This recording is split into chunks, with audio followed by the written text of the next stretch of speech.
The blood-soaked sun hung low over the horizon as Elizabeth Carrington strained against the ropes binding her wrists to the wooden post in Aspen's town square. Sweat and grime streaked her face, but her eyes remained defiant, even as Sheriff Wilson raised the whip for another strike. The year was 1876, and Colorado had just gained its statehood, but here in Aspen, nestled in the Rocky Mountains, the law was still as wild as the untamed land surrounding it. 15 lashes for theft and disrespecting the court, the sheriff announced to the gathered crowd, his voice carrying across the dusty square. Let this be a lesson to anyone who thinks they can defy the law in my town. Elizabeth bit down hard on her lip as the whip cracked through the air again. She wouldn't give them the satisfaction of hearing her scream. She hadn't stolen anything, she'd merely taken back what was rightfully hers after the mining company had seized her late father's claim through falsified documents. From the edge of the crowd, a tall figure watched, his face shadowed beneath a wide-brimmed hat. Patrick Calloway's hand instinctively moved to the revolver at his hip as the whip came down again. He'd ridden into Aspen just 3 days ago, tracking rumors of silver strikes and a fresh start. What he found instead was corruption wearing the face of law and order. The whip cracked a 5th time, and Elizabeth's knees buckled, though she remained upright through sheer force of will. "That's enough, Sheriff," Patrick called out, stepping forward from the crowd. His voice carried authority that made several onlookers turn. Sheriff Wilson paused, the whip still raised. "This ain't your business, stranger." Patrick's spurs jingled softly as he took another step forward. "I'm making it my business." His eyes met Elizabeth's for a moment. Pain and pride mingled in her gaze, and something in his chest tightened. "This woman's been sentenced by the court. Stand back or join her," Wilson threatened, gesturing to his deputies who had already placed hands on their weapons.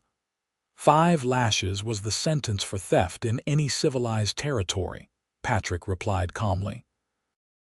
"And I don't see any theft happening here, just a woman standing up for what's rightfully hers." Elizabeth's breath came in ragged gasps, but she raised her head slightly, surprise evident in her expression as this stranger defended her. "Who the hell do you think you are?" Wilson demanded. Patrick pushed his coat back, revealing not only his revolver but also a silver badge pinned to his vest. "Patrick Calloway, U.S. Marshal, and I believe you're exceeding your authority, Sheriff." The crowd murmured, and Wilson's face darkened. "We haven't received word of any federal marshal coming to Aspen. That's the point of investigating corruption, Sheriff. You don't send a telegram announcing it." Patrick moved closer to Elizabeth. "Now cut her down." For a tense moment, it seemed Wilson might refuse, but with too many witnesses and the uncertain legitimacy of the marshal's claim, he finally nodded to a deputy who approached with a knife. As the ropes fell away, Elizabeth collapsed. Patrick caught her before she hit the dirt, her weight slight against his chest. "That fire in you lights my way home, madam," he whispered, so only she could hear. "Don't let them put it out." Her eyes, glazed with pain, focused on his face. "I don't need your help," she managed through gritted teeth. "Maybe not," Patrick replied, "but you're getting it anyway." With gentle movements that belied his rugged appearance, Patrick lifted Elizabeth and carried her through the dispersing crowd. Behind them, Sheriff Wilson called out, "This isn't over, Marshal. Not by a long shot." Patrick didn't turn back. He knew the sheriff spoke true. This was just the beginning. Dr. Samuel Miller's office sat at the end of Aspen's Main Street, a modest building with a shingle that had seen better days. Patrick kicked the door gently, unable to knock with Elizabeth in his arms. The elderly doctor opened the door, his spectacles sitting low on his nose. His eyes widened at the sight before him. "Good Lord, what happened?" "Sheriff Wilson's idea of justice," Patrick replied, carrying Elizabeth inside. "She needs care." Dr. Miller cleared a table. "Set her down here, gently now." Patrick laid Elizabeth down, careful not to aggravate her injuries. She had fallen silent during their walk, consciousness slipping away despite her attempts to stay alert. "You'll need to wait outside," the doctor instructed, already gathering supplies. "I'm staying," Patrick said firmly. "Sheriff Wilson might decide to finish what he started." Dr. Miller evaluated him with a shrewd gaze, then nodded. "Very well. Make yourself useful and fetch water from the pump out back." Patrick did as instructed, returning with a bucket of cool water. The doctor had already cut away the blood-soaked fabric covering Elizabeth's back, revealing angry welts that crossed her pale skin. "These will scar," Dr. Miller said grimly as he began to clean the wounds. "Wilson's getting more heavy-handed by the month." Elizabeth stirred, a soft moan escaping her lips as the cold water touched her raw skin. "Easy now," Patrick said, moving to where she could see him. "You're safe." Her eyes, the color of a summer storm, focused on his face. "Marshal," she whispered, recognition dawning. "Patrick Calloway," he offered. "Elizabeth Carrington," she replied, her voice strained. "Though I suspect you already knew that," he nodded. "I've been in town long enough to hear about the Carrington claim dispute." A shadow crossed her face. "Then you know I'm not a thief." "I know there's more to the story than what Sheriff Wilson is telling," Patrick replied carefully. "Rest now. We'll talk when you're stronger." Dr. Miller worked methodically, cleaning each wound before applying a salve that smelled of herbs and whiskey. "This will help prevent infection, but she'll need rest, at least a week." Elizabeth tried to push herself up. "I don't have a week. If I don't work my father's claim, the mining company will seize it permanently." "You're in no condition to work any claim," the doctor admonished. Patrick placed a gentle hand on her shoulder, stopping her attempt to rise. "Tell me where the claim is. I'll make sure it's secure." Suspicion flickered in her eyes. "Why would you help me? You don't know me." "I know injustice when I see it," he replied simply. "And I've seen enough of it for one day." Something in his steady gaze must have convinced her, for after a moment's hesitation, she said, "Deadman's Gulch, 3 miles north of town. There's a small cabin and the mine entrance is marked with a cross cut into the rock face." Patrick nodded. "I'll ride out at first light. The mining company has men watching it," she warned. "They're waiting for me to miss a day's work. Let me worry about that." Patrick turned to Dr. Miller. "Can she be moved? She shouldn't stay in town with Wilson looking for any excuse to finish what he started." The doctor hesitated. "Normally I'd say no, but you're right about Wilson. He won't let this go." He began gathering bandages and bottles. "I have a small house outside town. My late wife's sister lives there. It would be safer than here." "Thank you," Elizabeth whispered, her strength clearly fading. "Rest now," Patrick said softly. "I'll keep watch." As darkness fell over Aspen, Patrick stood at the window of Dr. Miller's office watching the street. A few lamps had been lit, casting pools of yellow light on the muddy thoroughfare. The saloon across the way bustled with activity, miners and cowboys alike seeking solace in whiskey and cards. Patrick's fingers absently traced the badge on his vest. It wasn't his not anymore. He'd turned in his marshal's badge 2 years ago after the incident in Laramie. But he'd kept it, a reminder of the man he once was and the oath he'd taken. Today was the first time he'd worn it since then, an impulse decision when he saw Elizabeth tied to that post. Behind him, Elizabeth shifted on the examination table, a soft moan escaping her lips. Patrick turned, watching as her eyes fluttered open. "How long was I asleep?" she asked, her voice hoarse. "A couple of hours," Patrick replied, moving to her side. "How's the pain?" "Bearable," she lied, though the tightness around her eyes told a different story. Patrick poured water from a pitcher into a cup and helped her drink. "Dr. Miller has gone to prepare transportation to his sister-in-law's place. We'll move you once it's fully dark." Elizabeth nodded, then regarded him with renewed suspicion. "That badge, you're really a U.S. Marshal." Patrick hesitated. "I was, not anymore." "So you lied to Sheriff Wilson," I implied, Patrick corrected. "Sometimes the suggestion of authority is enough." A hint of a smile touched Elizabeth's lips. "That was foolish. Wilson could have shot you." "He could have tried," Patrick replied with quiet confidence. Elizabeth studied him, her gaze more lucid now. "Why did you interfere?" Truly, Patrick was saved from answering by Dr. Miller's return. The elderly doctor entered quietly, removing his hat. "The wagon's ready out back. Miss Carrington, I've prepared a draft for the pain. You'll want to take it before we move you." Elizabeth accepted the small bottle, grimacing at the bitter taste. Patrick gathered her carefully in his arms, mindful of her injuries. She was lighter than she should be. He realized a woman who'd been working too hard with too little to show for it. They exited through the back door where a covered wagon waited, its interior padded with blankets. Patrick placed Elizabeth on her side, arranging the coverings to keep her comfortable without pressing on her wounds. "I'll drive," Patrick told the doctor.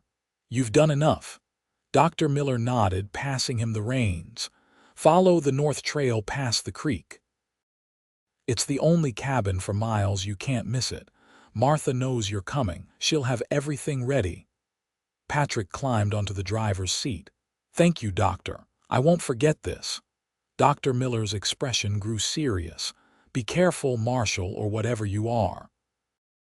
Wilson has friends in high places, including the Rocky Mountain Mining Company." "I've noticed," Patrick replied dryly. "Good night, Doctor." The wagon creaked as it pulled away from town, the horses' hooves muffled in the soft dirt. Patrick kept the pace slow, mindful of his passenger. Above them, stars pricked the velvet darkness, unnaturally bright in the clear mountain air. "You still haven't answered my question." Elizabeth's voice came from inside the wagon. "Why help me?" Patrick guided the horses around a rut before responding. "Where I come from, a man doesn't stand by while a woman is abused, regardless of what she's accused of." "And where is that?" "Texas. Small town called Redemption." Elizabeth was quiet for a moment. "Appropriate name for a former lawman." Patrick glanced back at her. "What about you?" "You're not originally from Aspen." "No," she confirmed. "Boston. My father brought me west after my mother died. He believed the mountains held silver that would make us rich." Her laugh held no humor. "Instead, they hold his bones, and I'm left fighting for what's rightfully ours." "How long has your father been gone?" 6 months. The mining company moved in almost immediately, claiming his death invalidated his stake. When I protested, they produced papers showing he'd sold the claim before his death. Her voice hardened. "Forgeries, all of them. My father would never have sold that mine." "And that's why you took the documents," Patrick surmised. "I didn't steal them, I reclaimed them," Elizabeth corrected. "They were in my father's strongbox. The mining company had no right to them." The wagon crossed a small stream, water splashing beneath the wheels. "And for that, Wilson sentenced you to public whipping." "Sheriff Wilson is in the mining company's pocket," Elizabeth said bitterly. "Along with the judge and half the town council. They want to make an example of me." Patrick fell silent, considering her words. Corruption was nothing new in boomtowns like Aspen, where silver strikes could make fortunes overnight. But there was something about Elizabeth's situation that struck him as particularly unjust, or perhaps it was simply the woman herself, with her fierce determination despite overwhelming odds. "We're here," he announced as a small cabin came into view, a single lamp burning in the window. It was a sturdy structure built of logs, with a stone chimney from which smoke curled into the night sky. As the wagon pulled up, the door opened to reveal an elderly woman with silver hair pulled into a tight bun. "Dr. Samuel said you'd be coming," she called out, stepping onto the porch. "Bring the poor girl inside. I've got hot water and fresh bandages ready." Patrick lifted Elizabeth from the wagon, noting that the doctor's draft had taken effect. Her body was more relaxed, her eyes heavy-lidded. She didn't protest as he carried her inside. The cabin was simple but comfortable, with a stone fireplace dominating one wall and handmade furniture arranged thoughtfully throughout the single room. A curtain partitioned off what appeared to be a sleeping area. "Put her on the bed behind the curtain," Martha instructed, already moving to gather her supplies. "I'll tend to her wounds." Patrick laid Elizabeth gently on the bed, their eyes meeting briefly. "I'll check on your claim at first light," he promised quietly. Her hand caught his wrist, surprising him with its strength. "Be careful," she whispered. "They won't hesitate to kill for that silver." He covered her hand with his own. "Neither will I if it comes to that." He meant it. He realized this woman and her cause had somehow become his own in the span of a few hours. As Martha shooed him away, Patrick retreated to the main room, removing his hat and running a hand through his dark hair.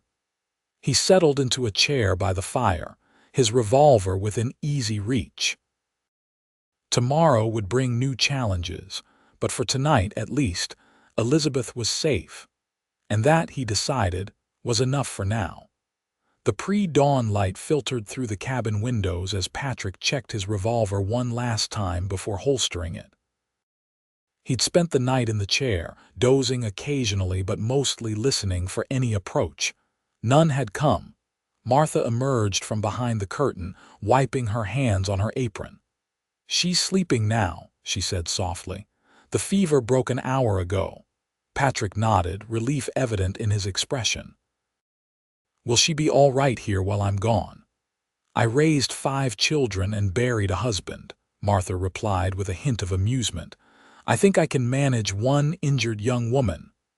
"I don't doubt it," Patrick said with a small smile, "but Sheriff Wilson isn't an ordinary threat." Martha's expression hardened. "I know Wilson's type. Been dealing with men like him my whole life. Don't you worry about us. I keep a shotgun by the door and know how to use it." Patrick touched the brim of his hat in respect. "Yes, madam. I'll be back by nightfall." "There's coffee on the stove," Martha offered, "and I packed some biscuits for your ride." Patrick accepted the cloth-wrapped package gratefully. "Thank you for your kindness." "Thank me by helping that girl keep what's rightfully hers," Martha replied. "There's too little justice in this world as it is." With a nod, Patrick stepped outside into the cool morning air. The mountains loomed above, their peaks touched with the first golden rays of sunrise. He saddled his horse, a sturdy black gelding named Midnight, and secured his Winchester rifle in its scabbard. The ride to Deadman's Gulch took less than an hour. Patrick approached cautiously, dismounting and leading Midnight the final quarter-mile through the pines. The cabin Elizabeth had mentioned came into view, a simple one-room structure next to a cleared area where mining equipment sat partially covered with canvas. Patrick tied Midnight in a sheltered spot and continued on foot, moving silently through the underbrush. As he neared the cabin, he spotted 2 men sitting outside, rifles across their laps. They wore no uniforms or badges, but their purpose was clear guards stationed to prevent Elizabeth from working her claim. Patrick circled wide, approaching the mine entrance first. Just as Elizabeth had described, a cross was cut into the rock face beside a timber-reinforced opening that led into darkness. Fresh boot prints in the mud indicated recent activity. Someone had been in the mine, and recently, Patrick returned to the cabin, considering his options. A direct confrontation with armed men wasn't ideal, but neither was returning to Elizabeth without securing her claim. The decision was made for him when a wagon approached from the direction of Aspen, carrying 3 more men. One, dressed in an expensive suit despite the early hour and rough terrain, appeared to be in charge. The others were clearly hired muscle, their expressions hard beneath their hats. Patrick settled behind a large boulder, close enough to overhear their conversation. "Any sign of the Carrington woman?" the well-dressed man asked as he dismounted. "No, sir, Mr. Blackwood," one of the guards replied. "Not since yesterday morning when the sheriff took her in." "Good." The man called Blackwood straightened his cuffs. "She'll be occupied for some time after her punishment. That gives us the opportunity we need." "What about the marshal who interfered?" the second guard asked.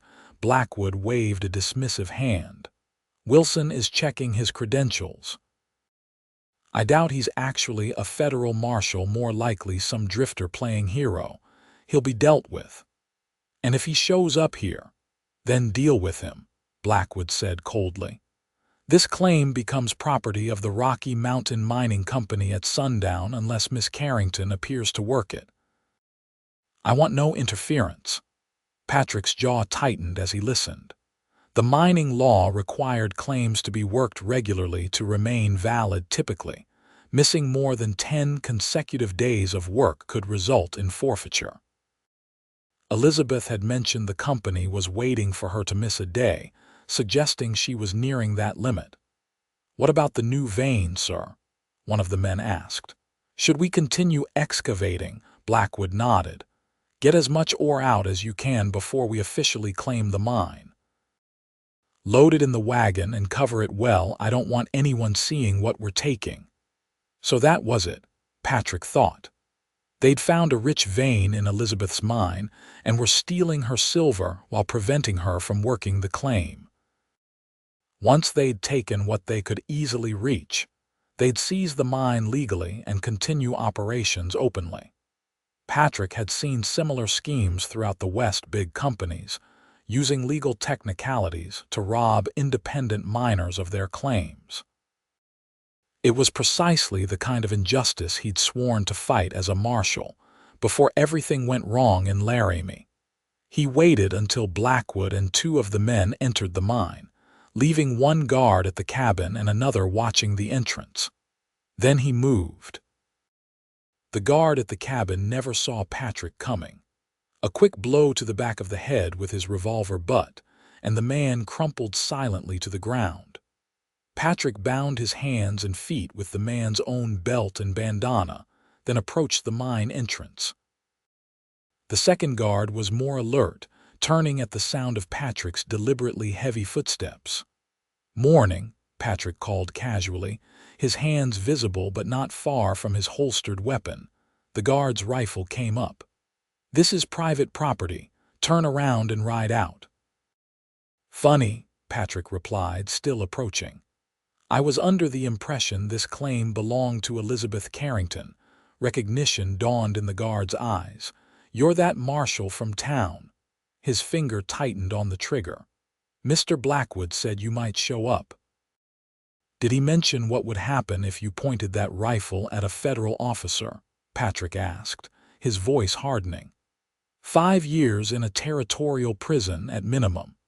The guard hesitated, uncertainty flashing across his face. That moment of doubt was all Patrick needed.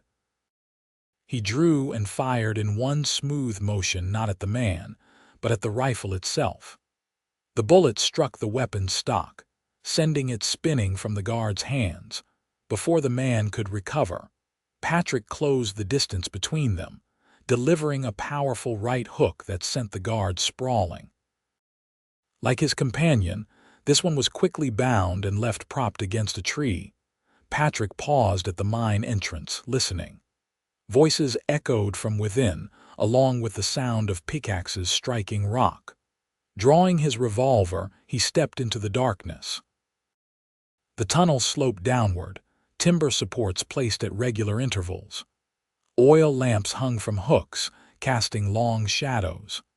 Patrick moved carefully, alert for any sign he'd been detected. Around a bend, the tunnel widened into a small chamber where Blackwood stood watching as the two remaining men worked at the far wall. A lantern illuminated a gleaming vein of silver ore running through the rock face. "Work faster," Blackwood urged. "I want this wagon loaded and back in town before anyone realizes what we're doing." "This is high-grade ore, sir," one of the workers responded, prying a chunk loose. "Worth a small fortune." "And legally mine by sundown," Blackwood said smugly. "I'm afraid I have to disagree with that assessment," Patrick announced, stepping into the chamber with his revolver raised. "Drop your tools and raise your hands, all of you." The workers froze, then slowly complied. Blackwood, however, turned with remarkable composure, adjusting his spectacles as he regarded Patrick. "Ah, the alleged Marshal," he said smoothly. "I wondered if we might meet." "Richard Blackwood, I presume," Patrick replied, keeping his weapon trained on the man. "You're trespassing on Miss Carrington's claim," Blackwood smiled thinly. "Am I? The law states quite clearly that a claim must be worked regularly. Miss Carrington hasn't been seen here today, nor will she be, given her condition." "She sent me as her representative," Patrick countered.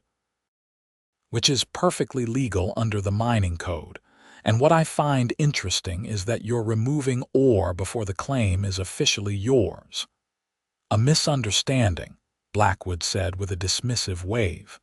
"We were merely assessing the value of the property by loading silver into your wagon."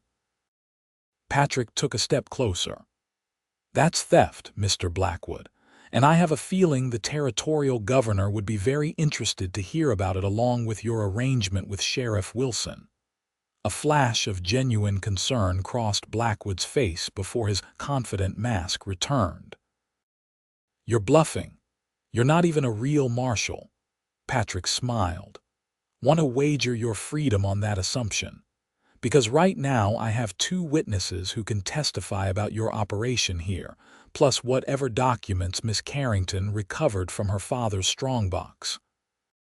Uncertainty replaced Blackwood's confidence. He glanced at his men, then back at Patrick. "What do you want?" "First, you and your men are going to walk out of this mine and leave this claim," Patrick said firmly. "Second, you're going to sign a document acknowledging that the Carrington claim remains valid and that your company has no legal interest in it.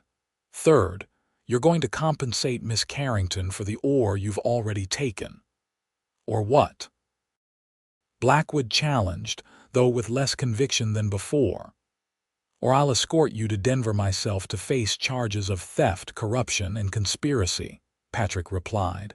"Your choice, Mr. Blackwood. Make it now." For a tense moment, Patrick thought Blackwood might refuse. But the businessman was nothing if not practical. With a curt nod, he gestured to his men. "We'll discuss terms outside," he conceded. Patrick kept his revolver ready as he followed the three men from the mine. Outside, Blackwood's composure slipped when he saw his guards bound and unconscious. "You'll regret this," he hissed at Patrick. "The Rocky Mountain Mining Company has powerful friends." "So do I," Patrick lied smoothly. "Now about that document." By midday, Patrick had what he came for: a signed confession and renunciation of all claims to Elizabeth's mine, along with a bank draft for $500 as compensation for the ore already removed. It wasn't as much as the silver was worth, but it was enough to keep Elizabeth's claim operational for months. As Blackwood and his men departed, Patrick called after them. "If I see any of you near this claim again, our next meeting won't be so civilized." The threat hung in the air as the wagon disappeared down the trail toward Aspen. Patrick knew Blackwood wouldn't give up so easily. Men like him never did, but for now, Elizabeth's mine was secure. Patrick spent the next few hours exploring the claim, impressed by the richness of the silver vein Blackwood had been exploiting.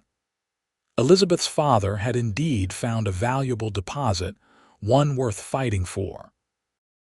As the sun began its descent toward the western mountains, Patrick secured the cabin and mine entrance, then mounted midnight for the ride back to Martha's place. He carried with him not just the document and bank draft, but also a small pouch of silver ore as tangible proof of the mine's value. The weight of it in his saddlebag felt like a promise one he intended to keep. Elizabeth was sitting upright in bed when Patrick returned, her back carefully positioned away from the headboard, her face pale but alert. Martha had helped her into a clean dress, and her hair had been brushed and plaited into a long braid that hung over one shoulder. "You're looking better," Patrick observed as he entered, removing his hat. Relief flashed across Elizabeth's features, quickly masked by practiced composure.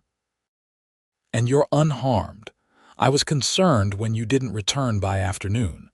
Patrick smiled slightly at her attempt to hide her worry. "I had some negotiations to complete." He pulled the document and bank draft from his coat, along with the pouch of ore. "Your claim is secure, Miss Carrington. And this should help with operating costs." Elizabeth's eyes widened as she examined the papers and the silver samples. "How did you manage this?" Patrick recounted his confrontation with Blackwood and his men, though he downplayed the danger. "They were more interested in profit than fighting," he concluded. "Once I convinced Blackwood that his reputation and freedom were at risk, he became quite reasonable." Martha, who had been listening from her rocking chair by the fire, snorted. "Richard Blackwood wouldn't know reasonable if it sat in his lap and called him Papa. You must have put a proper fear in him, Mr. Calloway." Patrick shrugged. "Fear can be persuasive, especially when backed by evidence of wrongdoing." Elizabeth studied Patrick with newfound respect. "This doesn't end it, you know. Blackwood will try again, perhaps more subtly next time." "Probably," Patrick agreed. "But now you have legal documentation reaffirming your ownership, signed by Blackwood himself. That will make his next attempt more difficult." Elizabeth carefully set the papers aside. "Thank you, Mr. Calloway, I'm in your debt." "Patrick," he corrected gently, "and there's no debt between us." Martha rose from her chair. "I'll leave you two to talk while I prepare supper." Her knowing glance between them suggested she saw more than either wanted to admit. Once Martha had busied herself at the stove, Elizabeth spoke softly. "Why are you really helping me, Patrick? And please don't say it's because you couldn't stand by and watch injustice. There's more to it than that." Patrick considered her question, looking into the flickering fire. 2 years ago, I was a marshal in Wyoming," he finally said. "I believed in the law and justice. Then I arrested the son of a powerful rancher for murder.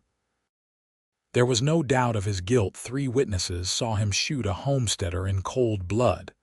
He paused, the painful memory etched in the lines of his face. "The night before the trial, men working for the rancher killed the witnesses. All 3. The judge, who owed his position to the rancher's influence, dismissed the case for lack of evidence. The killer walked free, laughing as he left the courthouse." Elizabeth's expression softened. "What did you do?"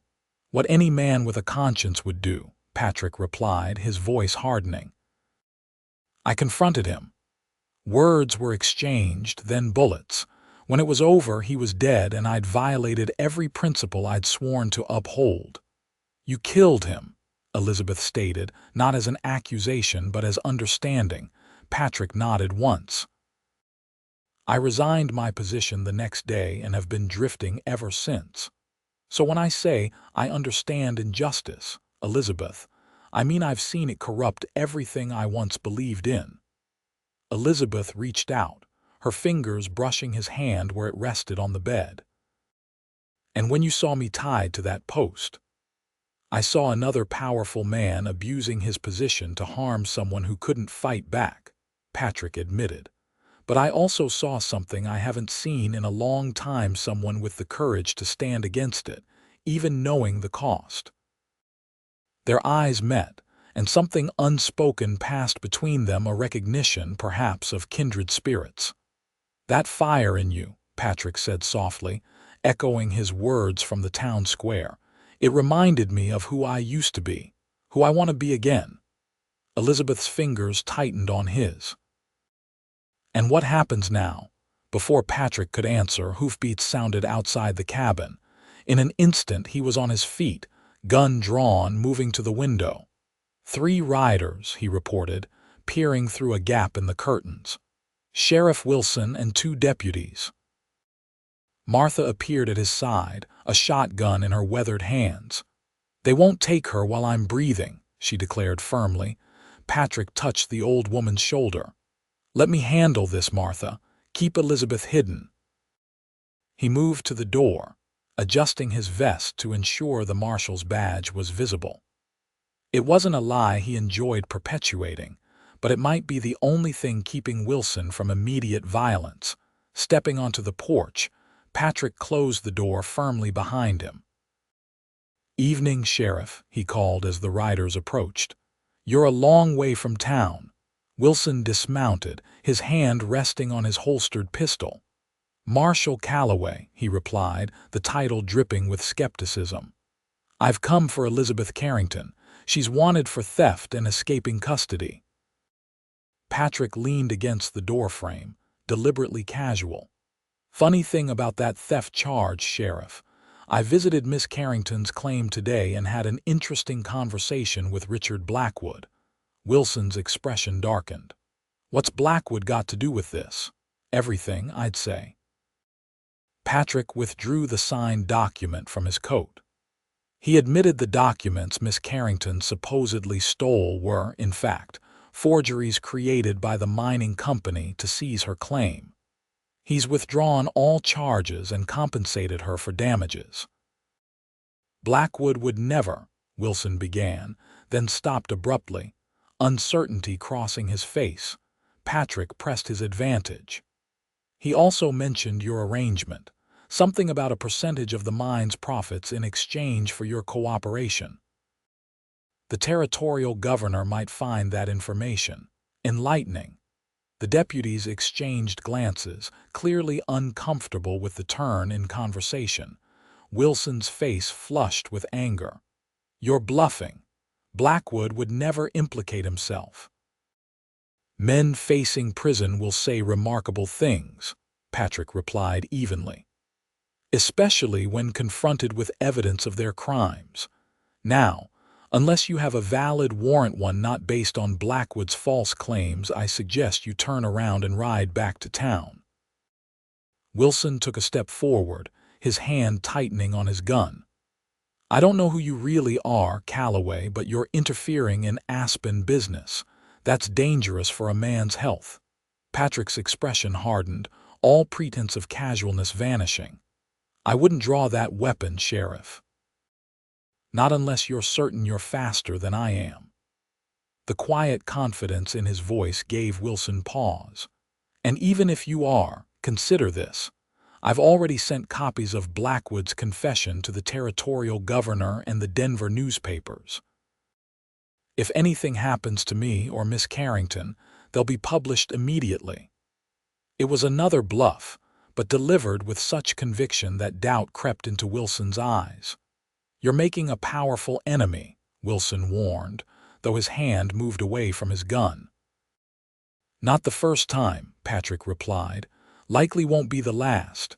For a tense moment the outcome hung in the balance. Then Wilson spat on the ground, turned, and remounted his horse. "This isn't over, Calloway." "It is for tonight," Patrick answered.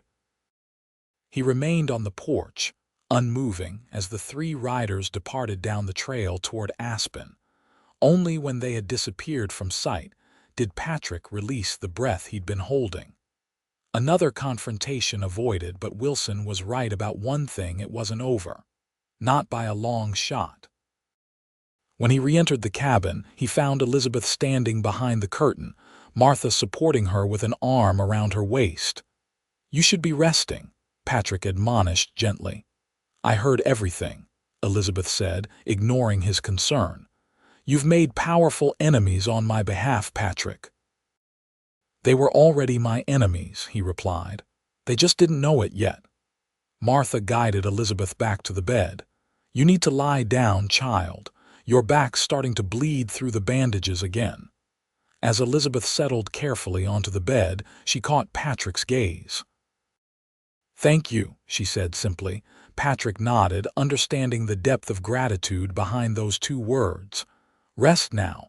Tomorrow we'll need to make plans." "We?" Elizabeth questioned, a small smile touching her lips despite her pain. "Unless you'd prefer I move on," Patrick offered, suddenly uncertain. "No," Elizabeth replied quickly, then more measured. "No, I think we make a good team, Marshal Calloway." Patrick smiled at the deliberate use of the title. "So do I, Miss Carrington, so do I." The next week passed in relative calm. Elizabeth's wounds began to heal. Though the doctor's prediction proved true, she would carry the scars of Wilson's whip for life. Patrick split his time between helping Martha around the cabin and riding out to check on the Carrington claim, ensuring Blackwood's men kept their distance. On the 8th day, Elizabeth insisted on accompanying him to the mine, despite Martha's protests. "I need to see it," she explained as Patrick helped her into the wagon he'd borrowed from Dr. Miller. "I need to know it's still there, still mine." Patrick understood. Some assurances required seeing with one's own eyes. The journey was slow, with Patrick carefully guiding the wagon around every bump and rut to minimize Elizabeth's discomfort. She sat beside him on the bench, straight-backed despite the pain it must have caused her, her eyes fixed on the trail ahead. "Tell me about your father," Patrick requested as they traveled, partly to distract her from the discomfort. Elizabeth's expression softened at the mention of her father. "Edward Carrington was a dreamer," she began. "A Boston businessman who lost everything in the panic of '73. My mother had already passed, and with nothing left to lose, he decided to seek his fortune in the West." "And he brought you with him," Patrick observed. Elizabeth nodded. "I was 19, educated but sheltered. Boston society had prepared me to be a wife, not a miner's daughter."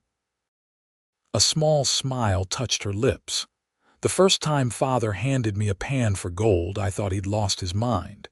Yet here you are, fighting for his claim." "It became our claim," Elizabeth corrected. "I learned to pan, to recognize ore, even to handle dynamite. Father said I took to it like I was born to the mountains." Her smile faded.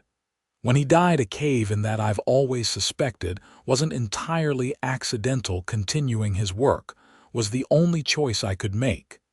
Patrick glanced at her with newfound respect. "Most Boston ladies would have sold the claim and returned east." "Perhaps," Elizabeth acknowledged. "But Father used to say that silver wasn't just in the ground, it was in our blood now." He was right. As they crested a small rise, the Carrington claim came into view. The cabin stood as Patrick had left it, undisturbed.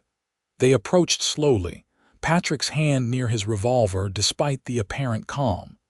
"It looks exactly as it did when Father was alive," Elizabeth murmured as Patrick helped her down from the wagon. "No sign of Blackwood's men since I ran them off," Patrick confirmed, "though I doubt they've given up entirely." Elizabeth moved slowly toward the cabin, her hand trailing over the rough-hewn logs. "Father built this himself. Said a man should have a proper roof over his head, even in the wilderness." Patrick watched her reconnect with her home, understanding the significance of this moment. "Would you like to see the mine entrance? There's something I think you should know." With careful steps, they made their way to the mine. Patrick lit a lantern and guided Elizabeth into the tunnel, moving at her pace, ready to support her if needed. "Blackwood's men weren't just watching your claim," Patrick explained as they ventured deeper. "They were actively mining it, taking advantage of your absence." Elizabeth's expression hardened. "Thieves." "Yes, but what they found." Patrick led her around the bend to where the silver vein gleamed in the lamplight. "Your father's dream wasn't misplaced, Elizabeth." Her breath caught as she took in the rich deposit. "This is significant, much richer than anything we'd found before." "Enough to make Blackwood desperate to claim it," Patrick agreed. "And enough to secure your future if you can extract it safely." Elizabeth reached out, her fingers brushing the glittering ore. "We'll need equipment. Miners. I can't work this alone, especially now." Patrick noted the practical shift in her thinking, not celebrating their good fortune, but immediately planning how to capitalize on it. The bank draft Blackwood provided should cover initial expenses. Elizabeth turned to him, determination in her eyes. "Will you stay? Help me get this operation running properly." The question hung between them, weighted with more than just business implications. Patrick had planned to move on once Elizabeth was safe, continuing his solitary existence, avoiding putting down roots that could be torn up again. But something about this woman and her fierce spirit had worked its way under his skin. "Yes," he found himself saying, "I'll stay. At least until you're established." Relief washed over Elizabeth's features, along with something deeper that neither was ready to acknowledge. "Thank you, Patrick. I couldn't do this alone." "You could," he corrected gently, "but you don't have to." The ride back to Martha's cabin was quieter, each lost in their own thoughts about what the future might hold. As the sun began to set, casting long shadows across the mountain trail, Elizabeth finally broke the silence. "Where would you be now, if you hadn't stopped in Aspen?"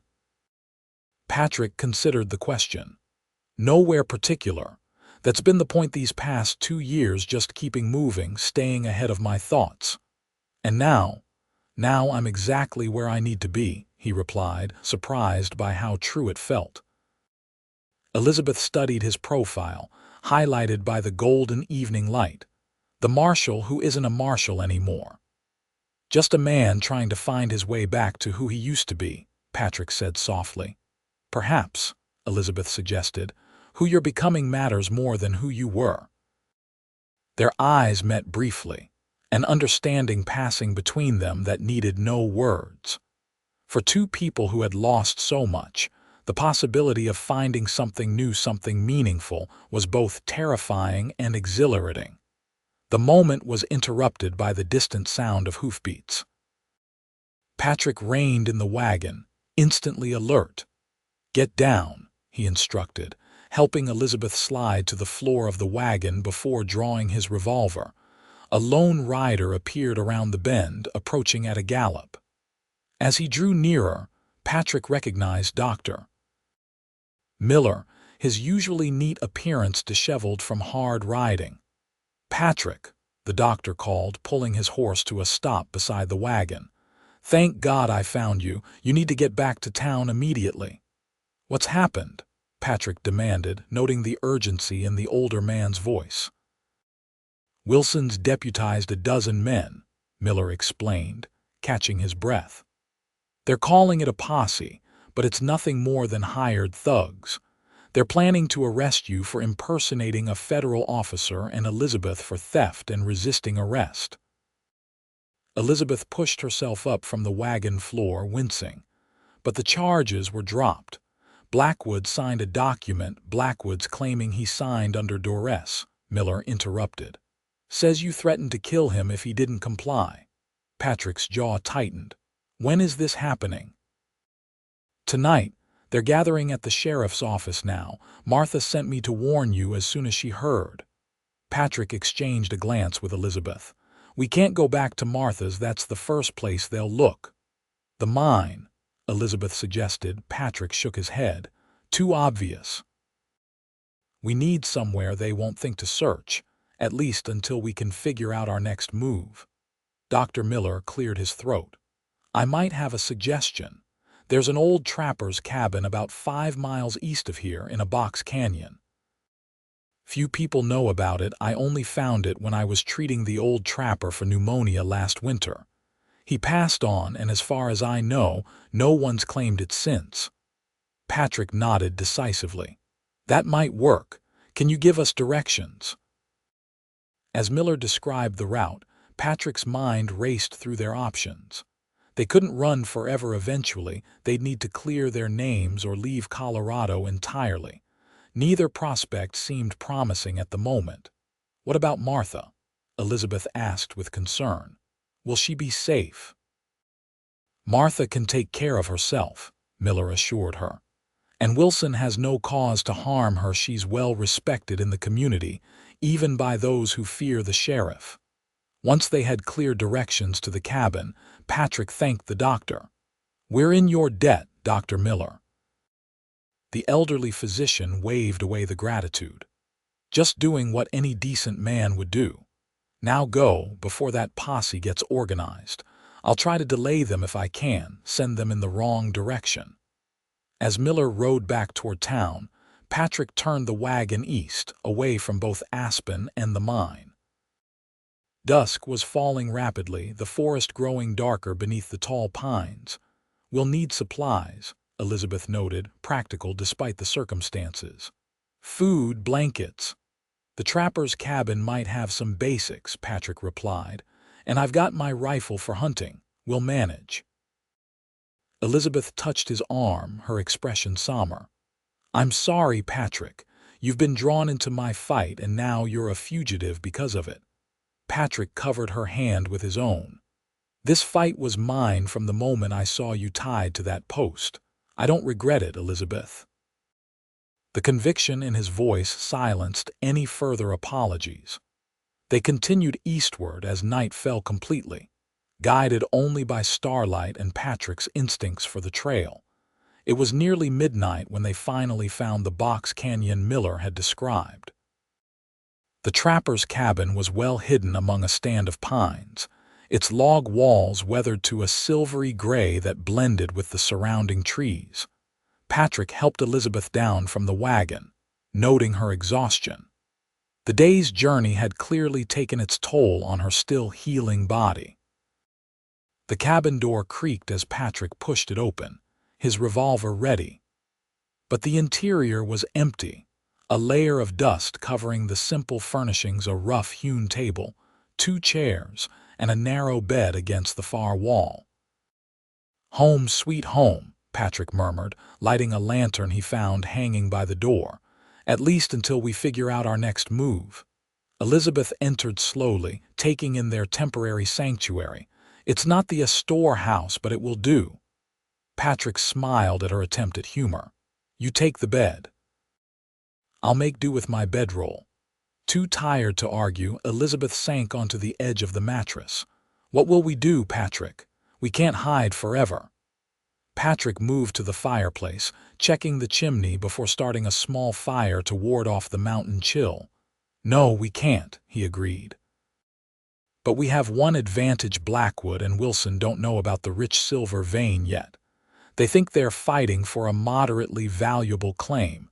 If they knew what we found, they'd never stop hunting us, Elizabeth finished grimly. Which means we need leverage, something to make them back off permanently. Patrick stoked the growing flames, his face thoughtful in the flickering light. What kind of leverage could possibly work against men like that? Elizabeth asked, her voice heavy with fatigue. Patrick turned to her, determination evident in his stance. I don't know yet, but we'll find it. For now, rest. You need to heal and we're safe here for the moment. Elizabeth wanted to argue to help plan their next steps, but the day's exertions had drained what little strength she'd regained. With Patrick's help, she settled onto the bed, careful of her injured back. Patrick, she murmured as sleep began to claim her, thank you for not abandoning me. Patrick sat beside her on the edge of the bed, his expression softening. That was never a possibility, Elizabeth. Now sleep. Tomorrow will bring new challenges.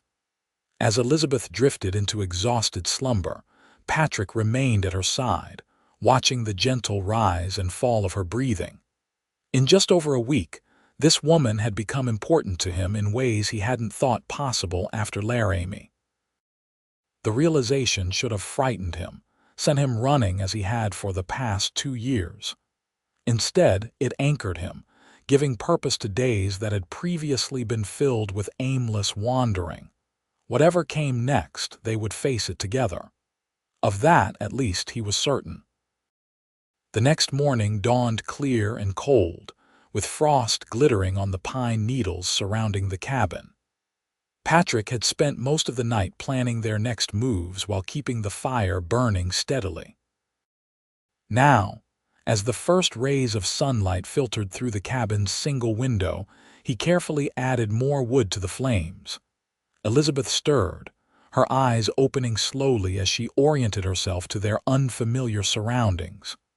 "What time is it?" she asked, her voice rough with sleep. "Just after dawn," Patrick replied, moving to pour water from his canteen into a tin cup. "How are you feeling?" Elizabeth pushed herself carefully to a sitting position, wincing slightly. "Better than yesterday. The rest helped." She accepted the water gratefully. "Have you slept at all?" "I'll rest later," Patrick evaded, turning his attention to his saddlebags. "I have some jerky and hardtack. Not much of a breakfast, but it'll do until I can hunt something more substantial." Elizabeth watched him, noting the shadows beneath his eyes and the tightness in his shoulders. "You've been thinking all night. What have you come up with?" Patrick sat across from her on one of the chairs, his expression serious. "We have 3 options as I see it. First, we could leave Colorado, start over somewhere else.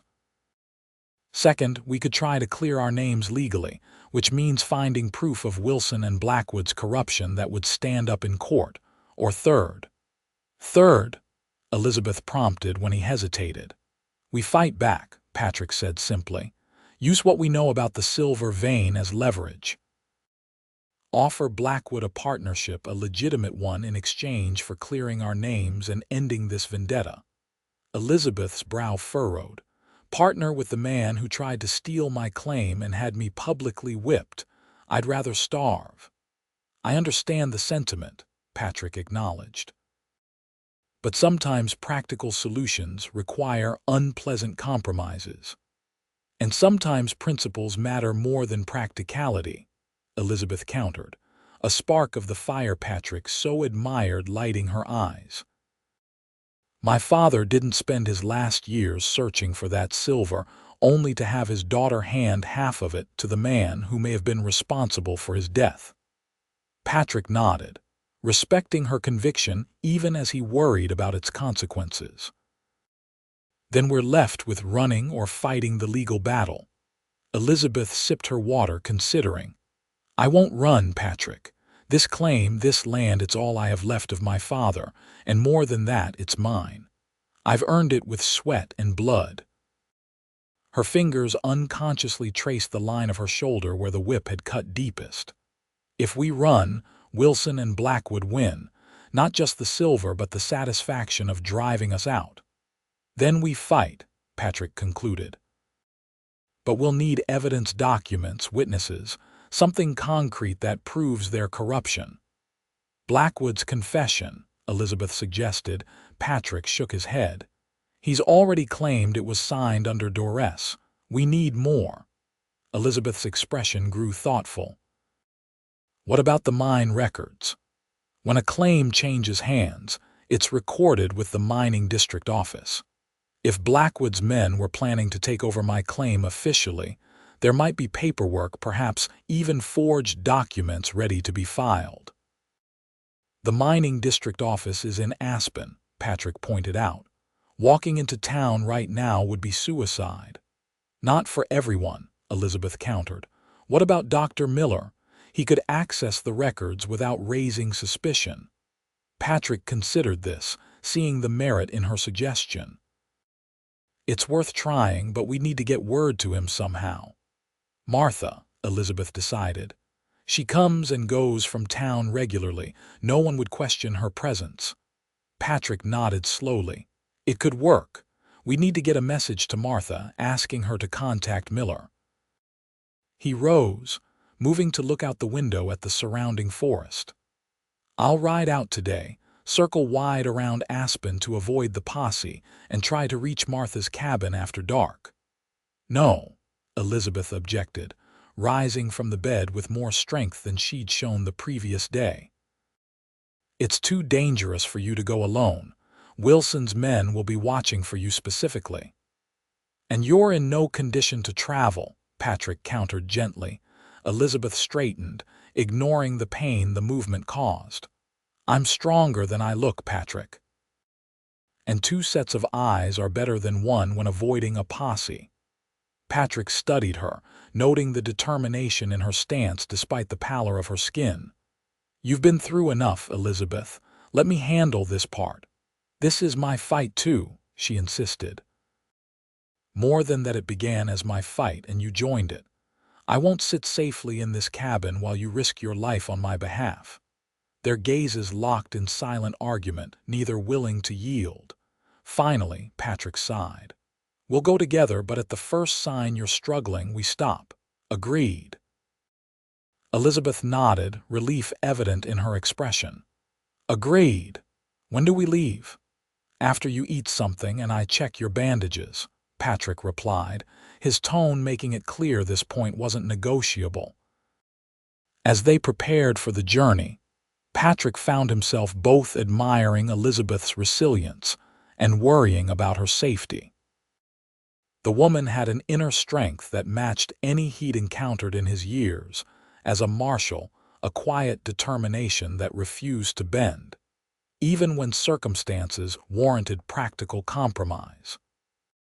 It was that same quality that had first drawn him to her in Aspen's town square, that defiance in the face of injustice, that resonated with something long dormant within himself.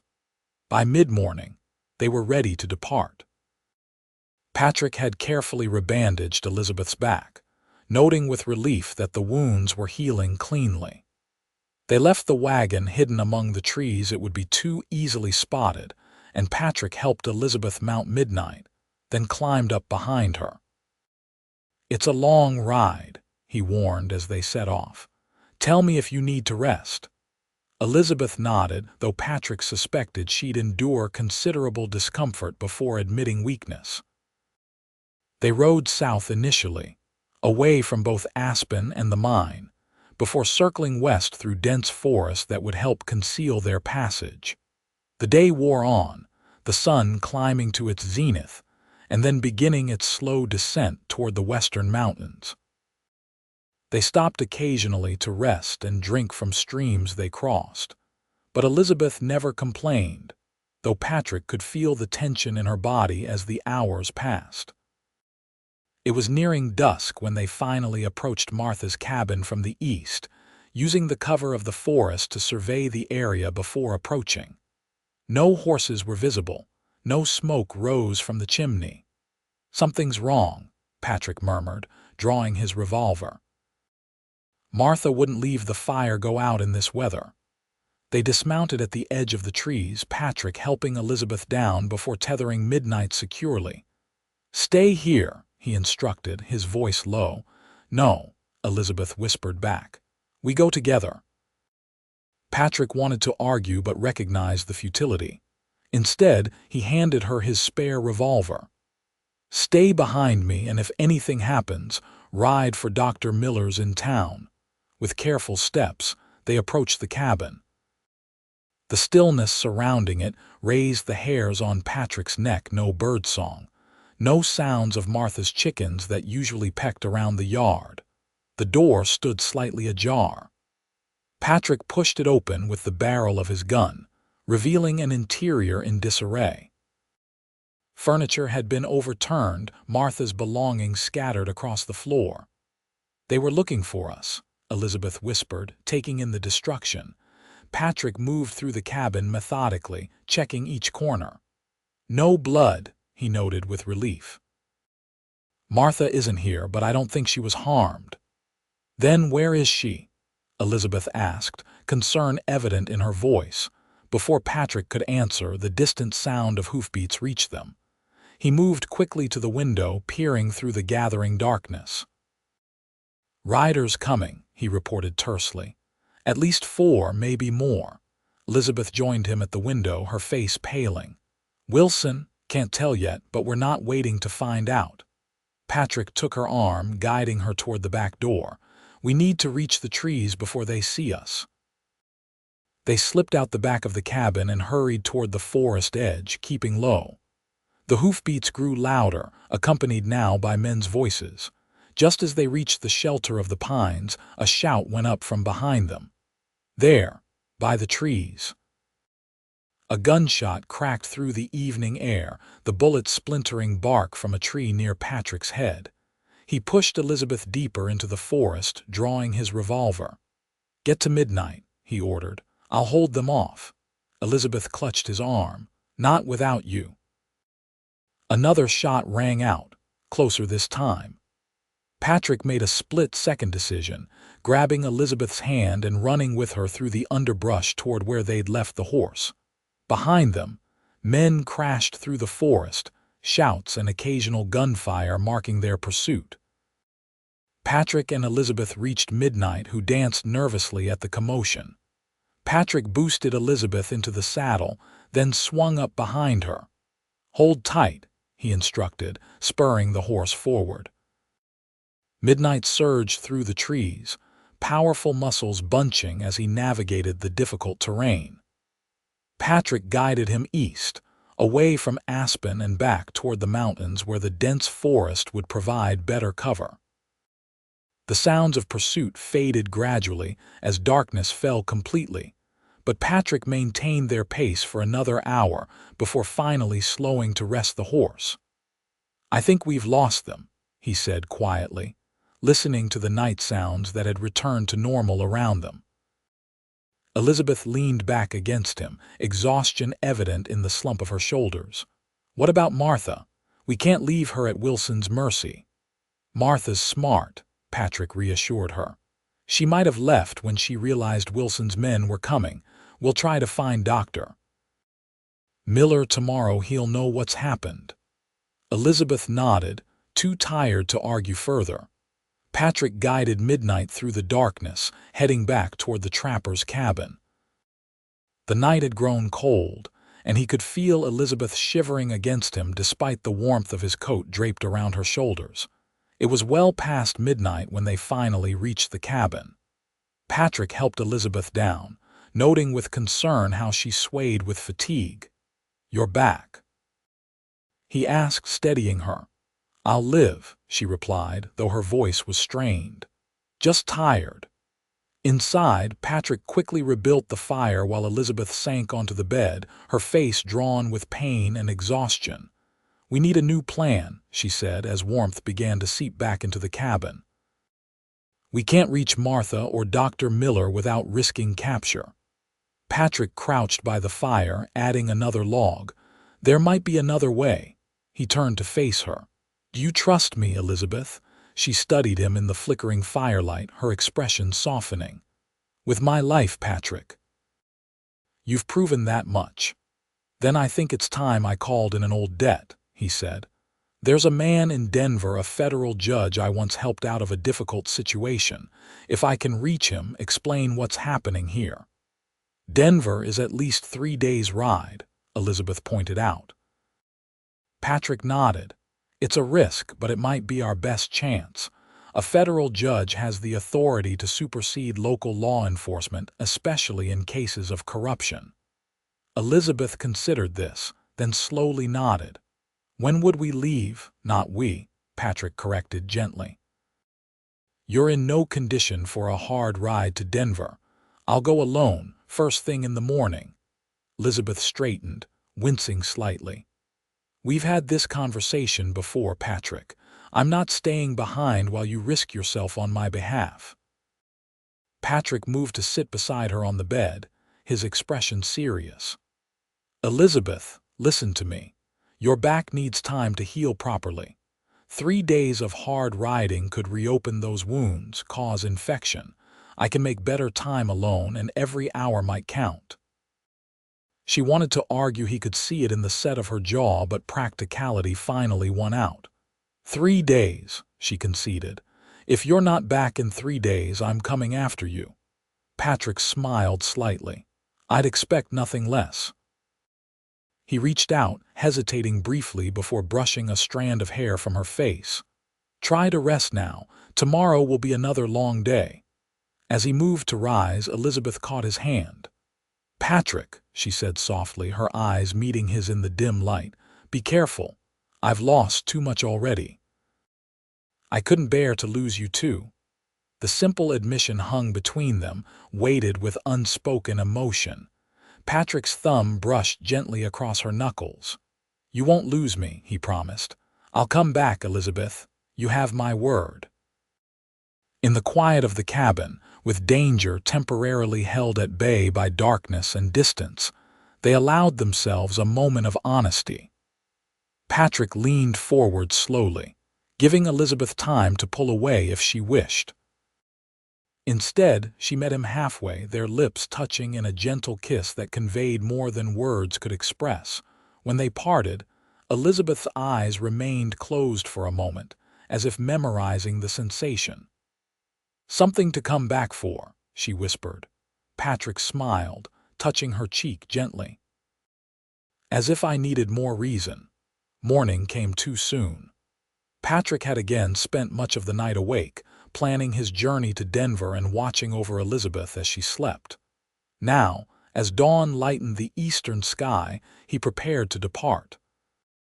3 days, Elizabeth reminded him as he checked his weapons one final time. "Not an hour longer." Patrick nodded, securing his saddlebags. "I've left you plenty of ammunition and the rifle. Stay inside, keep the fire small so it doesn't smoke too much. There's a stream about 50 yards east for water." Elizabeth touched his arm. "I'll be fine, Patrick. Just focus on reaching your judge friend and coming back safely." He turned to her, suddenly reluctant to leave despite knowing it was necessary. "Elizabeth, if anything happens," she pressed a finger to his lips, stopping his words.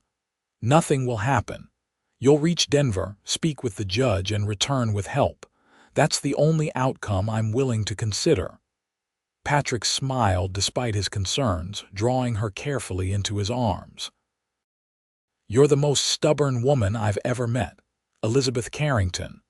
"Fortunate for both of us," she replied, returning his embrace. "That stubbornness kept me alive long enough to meet you." Their parting kiss was brief but filled with promise, not goodbye, but until we meet again.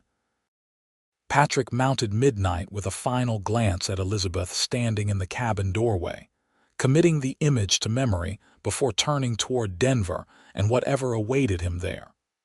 The journey to Denver was grueling, with Patrick pushing himself and midnight to their limits. He avoided main trails, taking less traveled paths through the mountains to minimize the chance of encountering Wilson's men. He slept little, ate when he could, and kept moving steadily eastward. By the end of the second day, the mountains began to give way to foothills, and by noon of the third, the sprawling city of Denver came into view. It had grown considerably since Patrick's last visit years before, a testament to the silver and gold that continued to flow from the mountains. He rode directly to the federal courthouse, a substantial stone building that projected permanence and authority. Tying midnight to a hitching post, Patrick brushed the worst of the trail dust from his clothes before ascending the steps. Inside, he approached a clerk seated at a desk near the entrance. "I need to see Judge Hammond," Patrick stated without preamble. "It's urgent." The young clerk looked up with an expression that suggested such requests were common and commonly denied. "Judge Hammond is in court today. If you'd like to leave a message, tell him Patrick Calloway is here," Patrick interrupted. "He'll see me."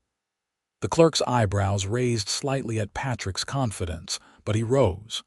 "Wait here, Mr. Calloway. I'll inquire if the judge can spare a moment between cases." Patrick paced the marble floor as he waited, his exhaustion momentarily forgotten in the anticipation of seeing Hammond again. It had been nearly 5 years since he'd saved the judge from would-be assassins hired by a man Hammond had sentenced to hang. The judge had promised a favor in return, a debt Patrick had never called in until now. The clerk returned more quickly than expected, his expression now respectful. "Judge Hammond will see you in his chambers, Mr. Calloway. This way, please."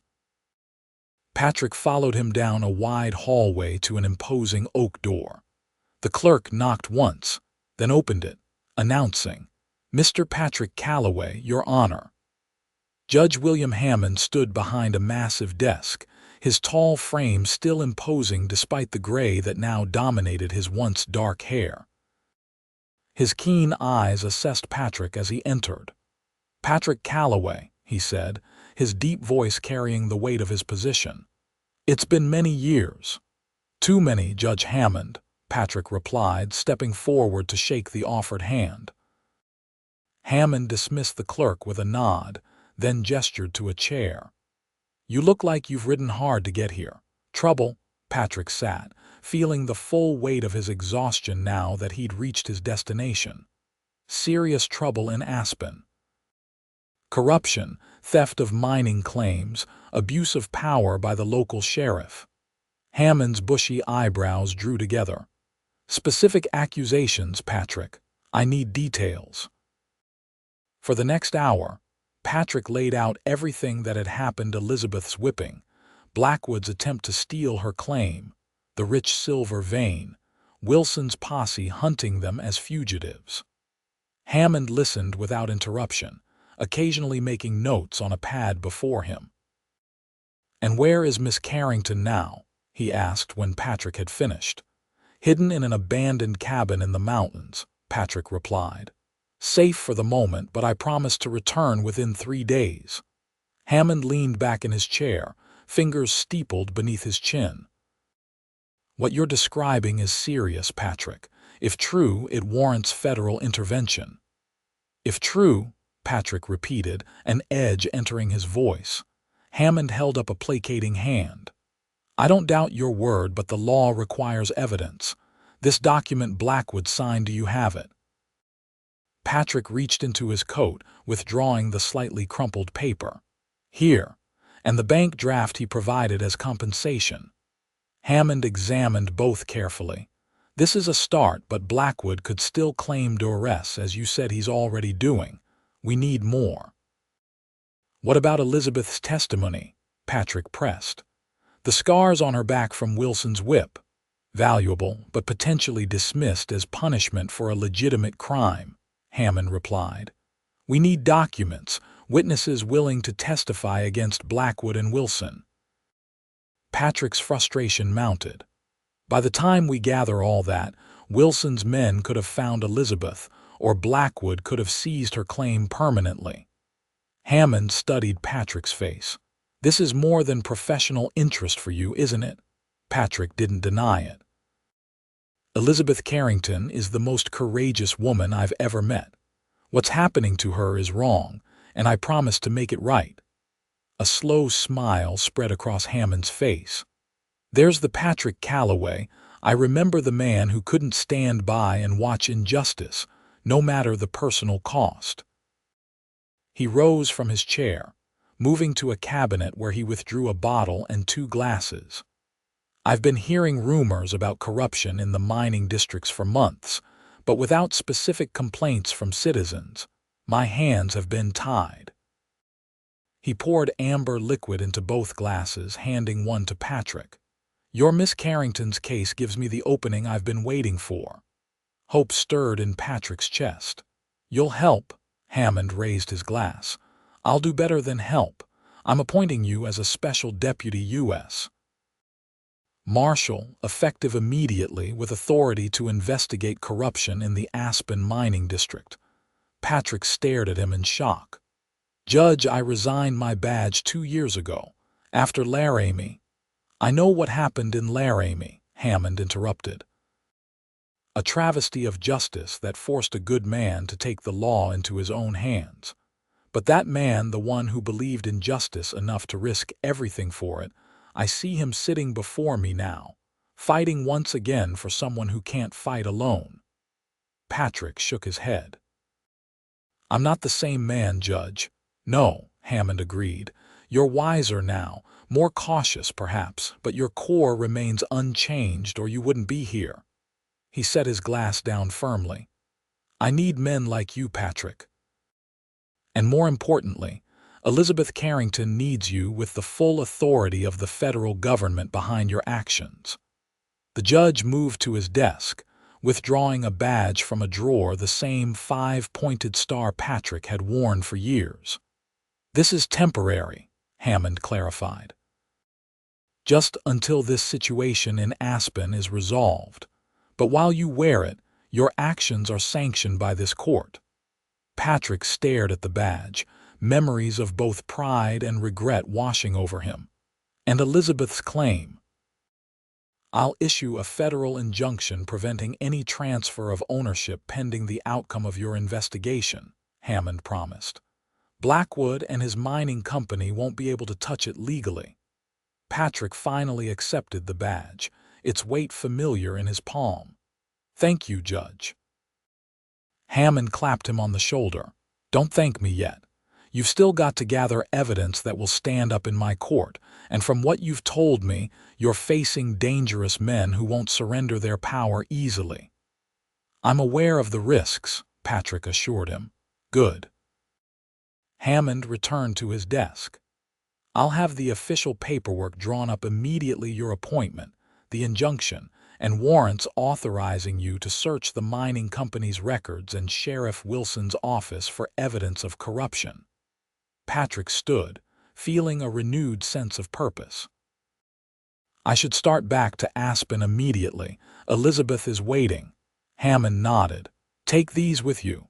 He scribbled several notes, signing and sealing them with his official stamp. "Temporary documentation until the formal papers can be delivered. And Patrick, sir, be careful. A badge makes you official but not invincible." Patrick smiled grimly. "I learned that lesson in Laramie, Judge. I won't forget it again." With the judge's documents secured in his coat, Patrick departed the courthouse. He purchased fresh supplies in Denver, had midnight rishad by a blacksmith, and began the journey back to Aspen as afternoon shadows lengthened across the landscape. Elizabeth would be expecting him tomorrow, and he intended to keep his promise. But now he returned not just as Patrick Calloway, but as Deputy U.S. Marshal Calloway, with the authority to right the wrongs that had been done to her. The thought sustained him as he rode west into the setting sun, toward the mountains and the woman waiting within them. Elizabeth paced the confines of the small cabin, alternating between watching the trail and trying to occupy herself with tasks that wouldn't aggravate her healing back. 3 days had passed since Patrick's departure, and anxiety grew with each hour. The solitude had given her ample time to think about her father, about the silver claim, and increasingly, about Patrick Calloway. He'd entered her life like a storm, upending everything and leaving nothing unchanged in his wake. In just over 2 weeks, he'd become essential to her in ways that both thrilled and terrified her. A sound outside froze her mid-step hoofbeats approaching, steady and purposeful. Elizabeth moved quickly to the window, relief washing over her at the sight of Patrick astride midnight, riding directly toward the cabin. She pushed open the door as he dismounted, barely restraining herself from running to him. "You made it," she said, unable to keep the joy from her voice. Patrick secured Midnight's reins, then turned to her with a smile that eased the worry lines from his face. "I promised 3 days," he reminded her, climbing the steps to the porch. Elizabeth stepped into his embrace, mindful of her back but needing the contact. "Did you find your judge friend? Will he help us?" Patrick's arms tightened around her. "He'll do more than help. He's given us a fighting chance, Elizabeth."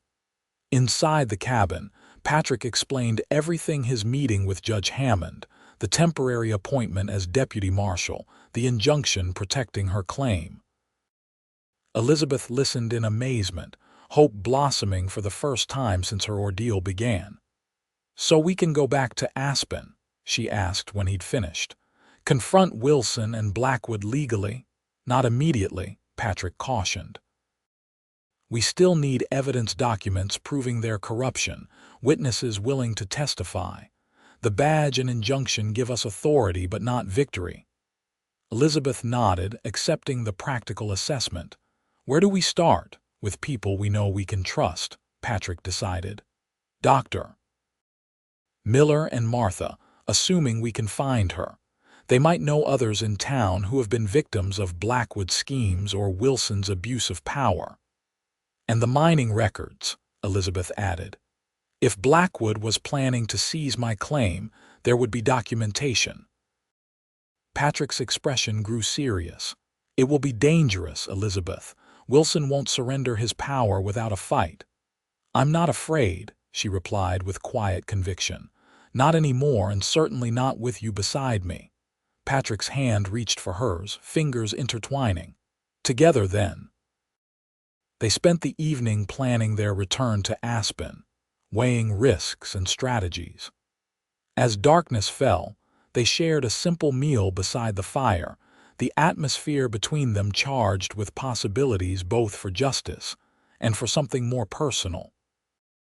"You're back," Patrick said as they finished eating.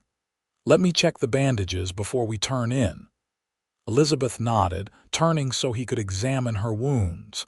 His touch was gentle as he unwrapped the dressings, his intake of breath telling her what she couldn't see. "They're healing well," he reported, carefully cleaning the area with water warmed by the fire. "Some will scar, but there's no sign of infection." Elizabeth closed her eyes, focusing on his gentle ministrations rather than the memory of Wilson's whip. "Thanks to you," she said softly. Patrick's hands stilled momentarily. "I should have stopped him sooner." Elizabeth turned to face him, wincing slightly at the movement. "You couldn't have known what was happening until you saw it, and you did stop him, Patrick. That's what matters." Their faces were close now, illuminated by the dancing firelight. Patrick's hand came up to cup her cheek, his eyes reflecting emotions too complex for words. "I keep thinking about what would have happened if I hadn't come to Aspen," he confessed. "If I had chosen another town, another trail." "But you didn't," Elizabeth reminded him. "You were there when I needed you most. Perhaps fate has a kinder hand than either of us believed." His thumb traced the curve of her cheek. "I haven't believed in much of anything these past 2 years," Patrick admitted. "Not fate, not justice, certainly not myself." "And now?" Elizabeth asked, her heart quickening at his touch. "Now I believe in you," he said simply. "Your courage, your determination. It reminded me of who I used to be, who I want to be again." Elizabeth leaned into his palm. "You're already that man, Patrick. You always were." Their lips met in the glow of the firelight, a kiss deeper than their first one that spoke of shared purpose and growing affection. Elizabeth's arms wound around his neck, drawing him closer despite the twinge from her healing back. When they finally parted, breathless and flushed, Patrick rested his forehead against hers. "We should rest," he murmured, though reluctance colored his tone. "Tomorrow will bring challenges enough." Elizabeth nodded, equally reluctant to end the moment but aware of the wisdom in his words. "Stay with me tonight," she requested softly. "Just hold me." In answer, Patrick extinguished the lamp, leaving only the fire's glow to illuminate the cabin. They settled onto the narrow bed together, Patrick's arm carefully cradling Elizabeth against his chest, her head tucked beneath his chin. "Sleep now," he whispered, pressing a gentle kiss to her hair. "I'll be here when you wake." In the safety of his embrace, Elizabeth surrendered to exhaustion, more at peace than she'd been since her father's death. Tomorrow would indeed bring new challenges, but tonight, in this moment, everything felt right. They rode into Aspen 2 days later, approaching from the east as the town stirred to morning activity. Patrick had suggested waiting for nightfall, but Elizabeth had insisted on daylight. "I won't skulk into town like a criminal," she declared firmly. "Let them see us return." Now, as they rode side by side down the main street, Patrick's badge prominently displayed on his vest, curious faces turned toward them. Whispers spread rapidly. Elizabeth Carrington and the Marshal, returning openly after being hunted as fugitives. They stopped first at Dr. Miller's office, finding the elderly physician examining a miner's injured hand. His eyes widened at their appearance. "My God!" he exclaimed when the miner had departed. "I didn't expect to see either of you in town again, at least not walking free." Patrick clasped the doctor's hand warmly. "We've had help from higher authorities," he explained, showing Hammond's documentation, "but we need information." "Where's Martha? Is she safe?" Relief washed over Miller's features. "She's fine, staying with her cousin on the north side of town. Wilson's men questioned her, but they couldn't prove she'd helped you, so they had to let her go." Elizabeth sank gratefully into a chair. "Thank goodness. We feared the worst when we found her cabin ransacked." "They were looking for any trace of where you might have gone," Miller explained. "Martha's too smart for them, though left nothing to find." Patrick leaned against the doctor's desk. "We need your help, doctor. We're gathering evidence of Wilson and Blackwood's corruption. Have there been others who have lost claims to the mining company under suspicious circumstances?" Miller's expression darkened. "More than a few. The Jensen brothers last spring, old Tom Murphy before that. Some left town, others stayed and took jobs with the company. None fought back like Elizabeth." "Would any of them be willing to testify?" Patrick pressed. "With federal protection." The doctor considered this. "Perhaps. Jensen might. He's working a claim near Central City now. Still bitter about losing his Aspen holdings."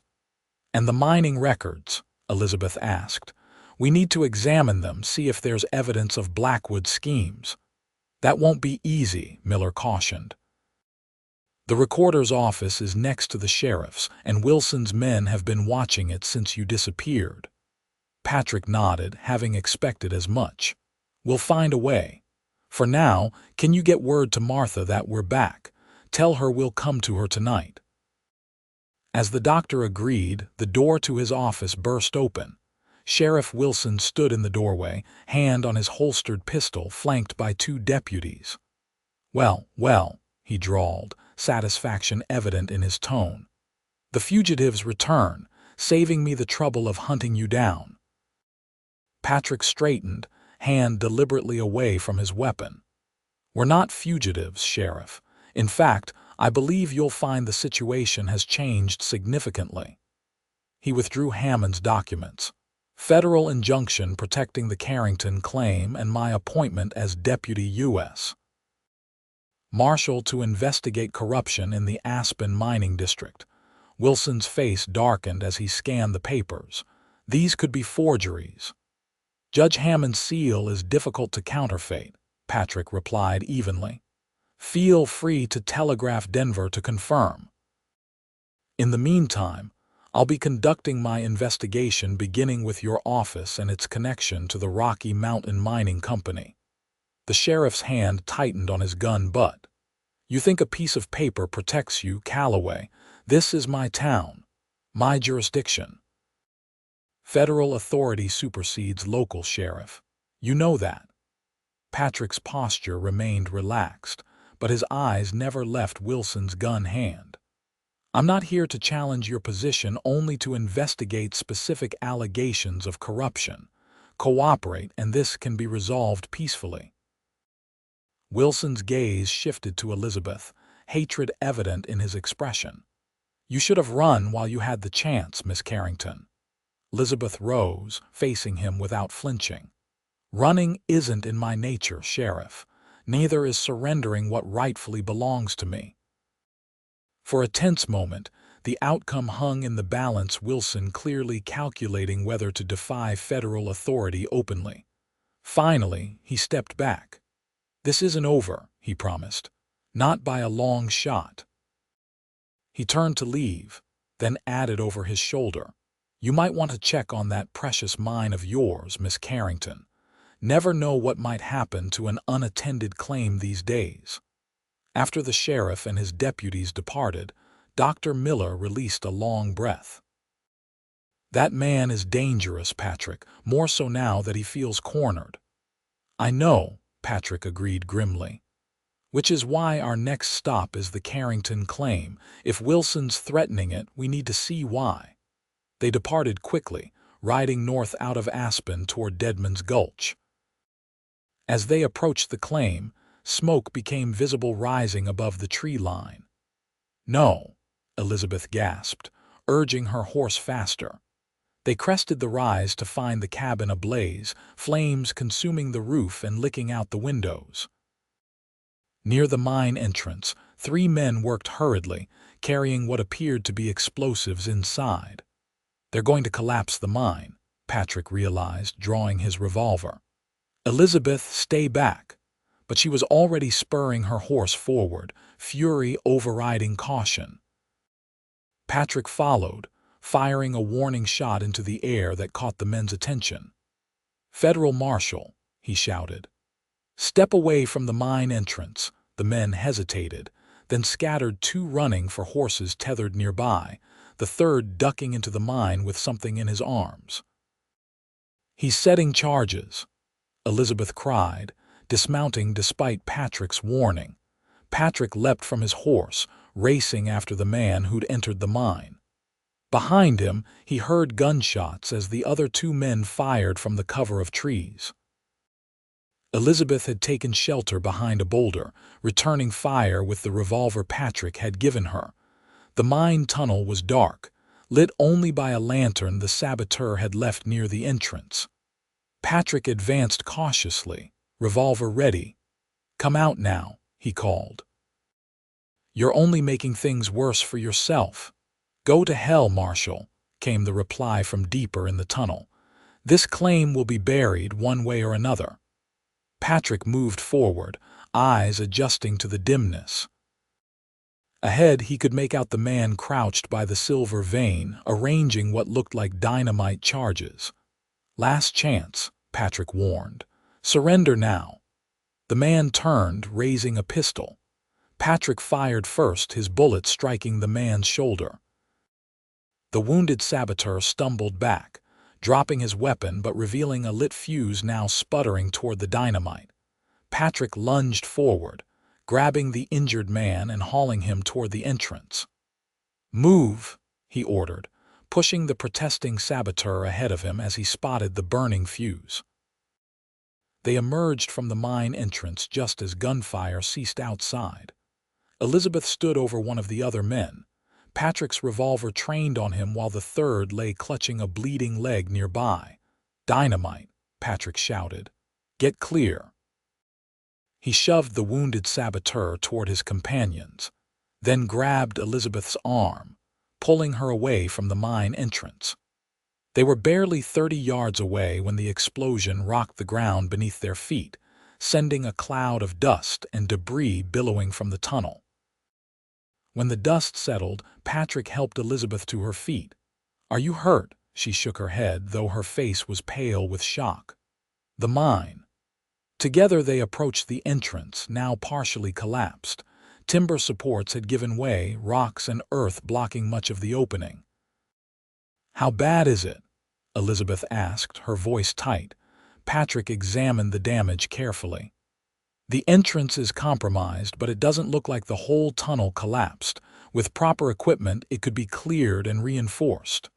Relief washed over Elizabeth's face.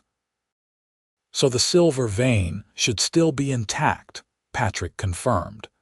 They turned to the 3 men who huddled together several yards away, all injured to varying degrees but none critically. "Who sent you?"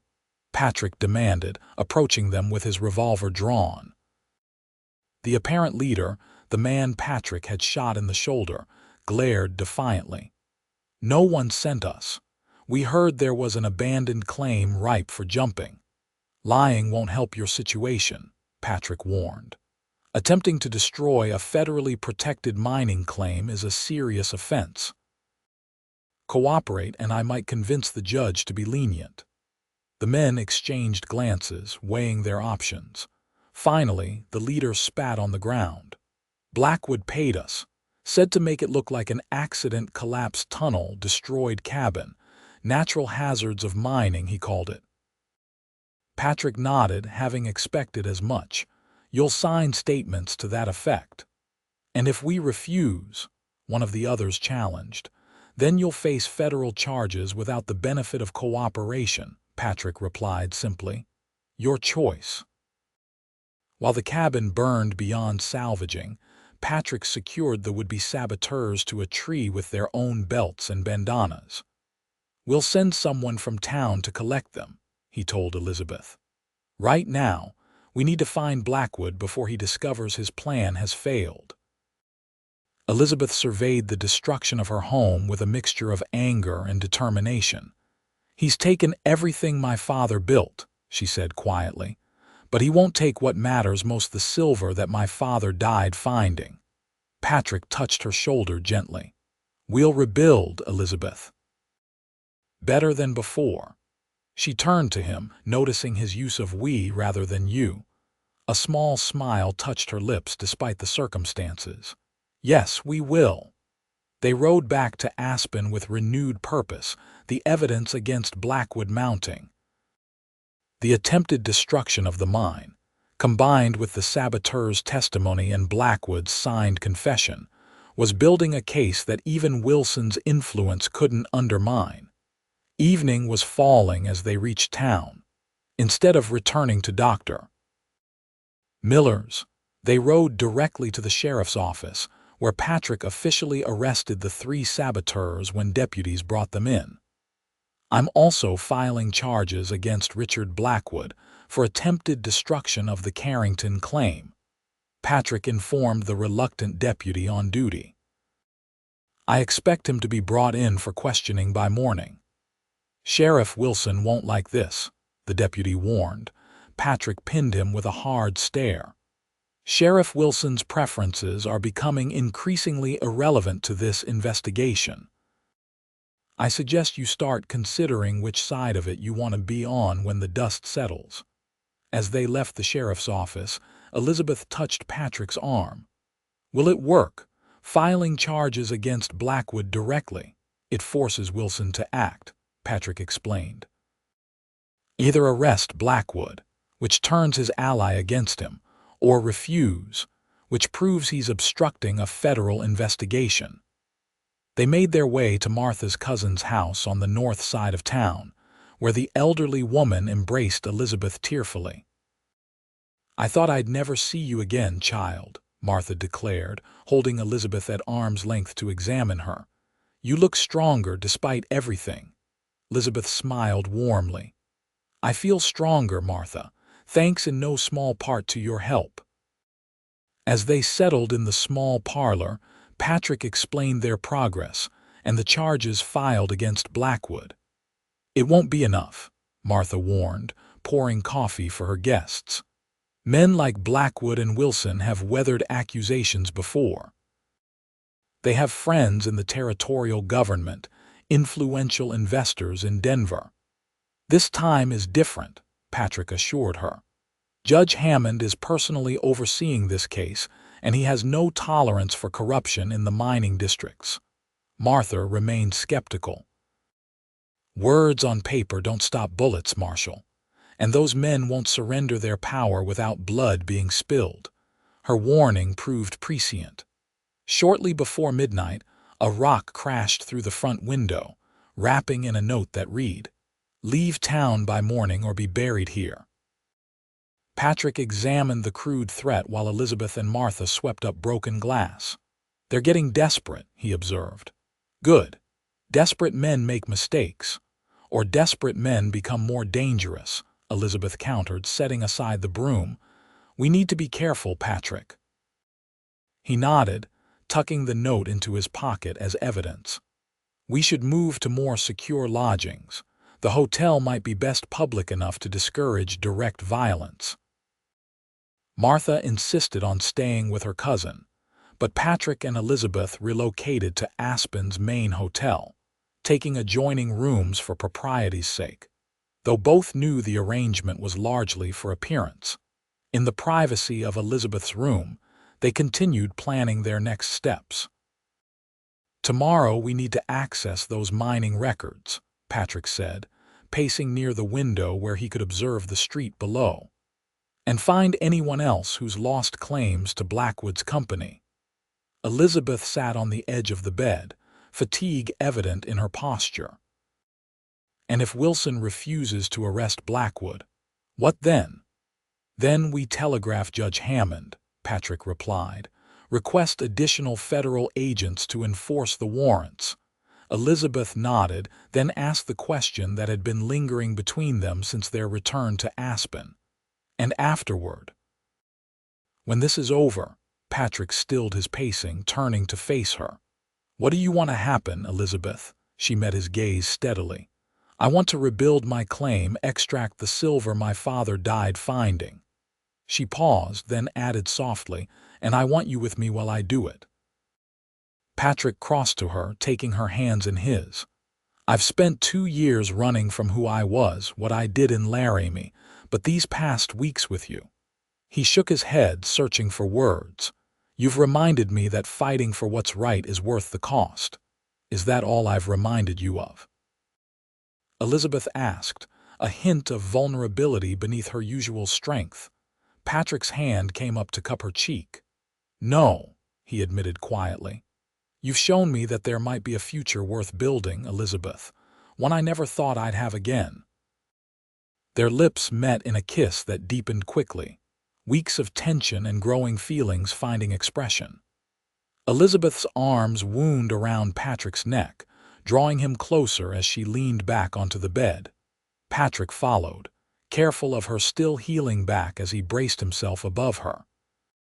"Elizabeth," he murmured against her lips, "are you certain?" Her answer was in the way she pulled him closer, in the soft sigh that escaped her as his lips traveled to her neck.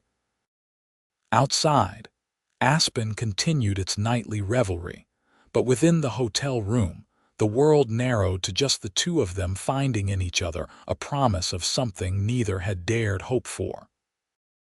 Later, as moonlight spilled through the curtains and Elizabeth slept peacefully beside him, Patrick contemplated how completely his life had changed since that fateful day in Aspen's town square. He had ridden into town a drifter, a former lawman haunted by his past. Now he wore a badge again, not just on his vest but in his heart, a renewed commitment to justice that Elizabeth had awakened. And more than that, he had found something he'd believed forever lost, a connection to another person, a reason to stop running and start building. Whatever challenges tomorrow brought, they would face them together. That certainty gave him peace as he finally drifted to sleep, Elizabeth's hand clasped in his own. Morning brought new determination. Patrick and Elizabeth breakfasted early, then separated to accomplish different tasks. Patrick to the mining recorder's office with his federal warrant, Elizabeth to meet with Dr. Miller and seek out other victims of Blackwood's schemes. The mining recorder, a nervous man named Perkins, protested initially when Patrick demanded access to all records involving the Rocky Mountain Mining Company. Mr. Blackwood would need to approve such access, he insisted, fidgeting with his spectacles. "Company records are private matters." Patrick placed Hammond's warrant on the desk. "This supersedes any approval from Blackwood. Either cooperate, Mr. Perkins, or face obstruction charges yourself." Faced with federal authority, Perkins reluctantly unlocked the record room. "Everything is filed by date and claim name," he explained, leading Patrick to a wall of bound ledgers and document boxes. The Rocky Mountain Mining Company's acquisitions would be in the transfer records. Patrick spent hours methodically reviewing documents, building a pattern of suspicious claim transfers. In each case, independent miners had supposedly sold their claims to Blackwood's company after encountering mysterious problems, cave-ins, equipment failures, or legal disputes that rendered the mines temporarily unworkable. The pattern was clear, but the evidence remained circumstantial until Patrick discovered a ledger hidden behind the official records, a separate accounting of payments to Sheriff Wilson, the mining recorder himself, and several town officials. Each payment corresponded with dates of claim transfers to the company. Patrick was carefully documenting this evidence when the door burst open. Richard Blackwood stood in the entrance, flanked by two men Patrick recognized as company guards. "Marshal Calloway," Blackwood said coldly. "I understand you're taking an unusual interest in my business affairs." Patrick continued writing, deliberately unhurried. "Mr. Blackwood, I was hoping to speak with you. I've filed charges regarding the attempted destruction of the Carrington claim." Blackwood smiled thinly. "A preposterous accusation. I've been in Denver for business these past 3 days, just returned this morning. Whatever happened at that worthless claim had nothing to do with me." "Interesting," Patrick replied, closing the hidden ledger. "Because your hired men have already implicated you directly. Signed statements, Mr. Blackwood, very detailed." Uncertainty flickered across Blackwood's confident facade. His eyes darted to the ledger Patrick was now securing in his saddlebag. "What have you found here, Marshal?"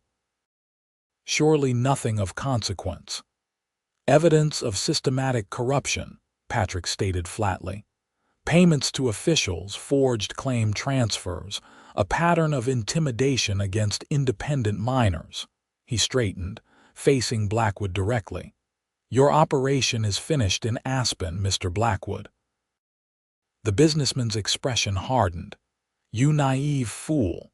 You know who backs my company. Senators, territorial governors, men who could destroy your career with a single telegram." "Perhaps," Patrick acknowledged, "but even they can't ignore federal evidence of criminal conspiracy. Especially when it implicates them as well." Blackwood's composure slipped. "You're bluffing. There's nothing in those records that names, dates, amounts," Patrick interrupted. "All documented in your own ledger. Your mistake was keeping records at all, Mr. Blackwood." The businessman glanced at his guards, a silent communication passing between them. Patrick tensed, prepared for violence. "I'm still filing those charges," Patrick continued, hand moving casually toward his holstered revolver. "You can come voluntarily or I can bring you in. Your choice." Blackwood's eyes narrowed. "This isn't over, Calloway, not by a long shot." He turned abruptly, striding from the office with his men following. The mining recorder emerged from where he'd been hiding in the back room. "He'll go straight to Wilson," Perkins warned, his voice shaking. "They'll destroy you, Marshal." "Maybe," Patrick conceded, securing the evidence. "Or maybe they'll destroy each other trying." Patrick departed quickly, seeking Elizabeth at Dr. Miller's office. He found her in animated conversation with the doctor and two weather-beaten miners. "Patrick," she exclaimed upon seeing him. "These men worked claims adjacent to my father's. They witnessed Blackwood's men surveying our property the day before my father's accident." Patrick greeted the miners, then pulled Elizabeth aside, briefly explaining his encounter with Blackwood and the evidence he'd discovered. "He'll retaliate," Elizabeth predicted, concern etching her features. "Undoubtedly," Patrick agreed, "but his options are limited now. The evidence against him is mounting, and his allies will start distancing themselves to avoid implication." Elizabeth wasn't convinced. "Men like Blackwood always have one more card to play, Patrick." Her words proved prophetic. As they left Dr. Miller's office, a young boy ran up to them, thrust a note into Elizabeth's hand, and disappeared into the crowded street before they could question him. The note was brief. "I have Martha. Exchange her for the evidence against me by sunset at the old silver mill or she dies. Come alone." Elizabeth's face paled. "We have to go." "It's a trap," Patrick warned, though his expression was equally concerned. "Blackwood knows we won't surrender the evidence, but he's counting on us attempting a rescue." "I don't care," Elizabeth said firmly. "Martha risked everything to help me." "I won't abandon her," Patrick nodded, having expected no less from her. "We won't, but we're not walking into Blackwood's trap unprepared." They spent the next hours gathering allies. Dr. Miller, who insisted on coming despite his age, the two miners who'd witnessed Blackwood's surveyors, and, surprisingly, Perkins, the mining recorder who'd decided his loyalty to Blackwood wasn't worth federal charges. "The silver mill has been abandoned for years," Perkins explained as they formulated their plan. "But it's on company property and Blackwood uses it occasionally for private business." "How many men would he have?" Patrick asked. Perkins considered. "4, maybe 5 guards typically accompany him, plus Wilson might be involved. They're inseparable in their schemes." Patrick nodded grimly. "We're outnumbered, but we have surprise on our side. And this." He tapped the saddlebag containing the damning evidence. As sunset approached, their small group positioned themselves around the abandoned mill, a hulking structure of weathered wood and rusting machinery on the outskirts of Aspen. Patrick insisted Elizabeth remain with Dr. Miller at a safe distance, a decision she protested vigorously. "Martha is there because of me," she argued. "I should be part of the rescue." "You will be," Patrick assured her, "but from a position where you're not an immediate target. Blackwood wants you as much as the evidence." Elizabeth. Reluctantly, she conceded to his logic. Patrick approached the mill alone, apparently unarmed, though a derringer was hidden in his boot, and his allies were positioned strategically nearby. "Blackwood," he called, standing in the open area before the mill entrance. "I'm here as requested." Richard Blackwood emerged from the shadowy interior, Sheriff Wilson at his side. Behind them, Martha sat bound to a chair, a bruise darkening her cheek but her eyes alert and defiant. "Marshal Calloway," Blackwood greeted with false cordiality. "I see Miss Carrington didn't have the courage to come herself." "Elizabeth isn't part of this arrangement," Patrick replied evenly. "You asked for the evidence in exchange for Martha's freedom. I have it." He patted the saddlebag slung over his shoulder, drawing Blackwood's attention to it. "Show me," the businessman demanded. Patrick withdrew the ledger, holding it up. "Release Martha first." Wilson stepped forward, hand on his holstered pistol. "You're in no position to make demands, Calloway. Give us the ledger and all copies of statements you've collected, or the old woman dies followed by you and Miss Carrington." Patrick's expression remained calm. "You're assuming I came alone, Sheriff. Not a safe bet." Wilson scoffed. "Your bluffs are wearing thin." "Am I bluffing?" Patrick challenged. "Look around you." Both men glanced nervously at the surrounding area, seeing nothing but shadows in the gathering dusk. "Enough games," Blackwood snapped. "The ledger, Marshal. Now." Patrick took a step forward, then stopped abruptly.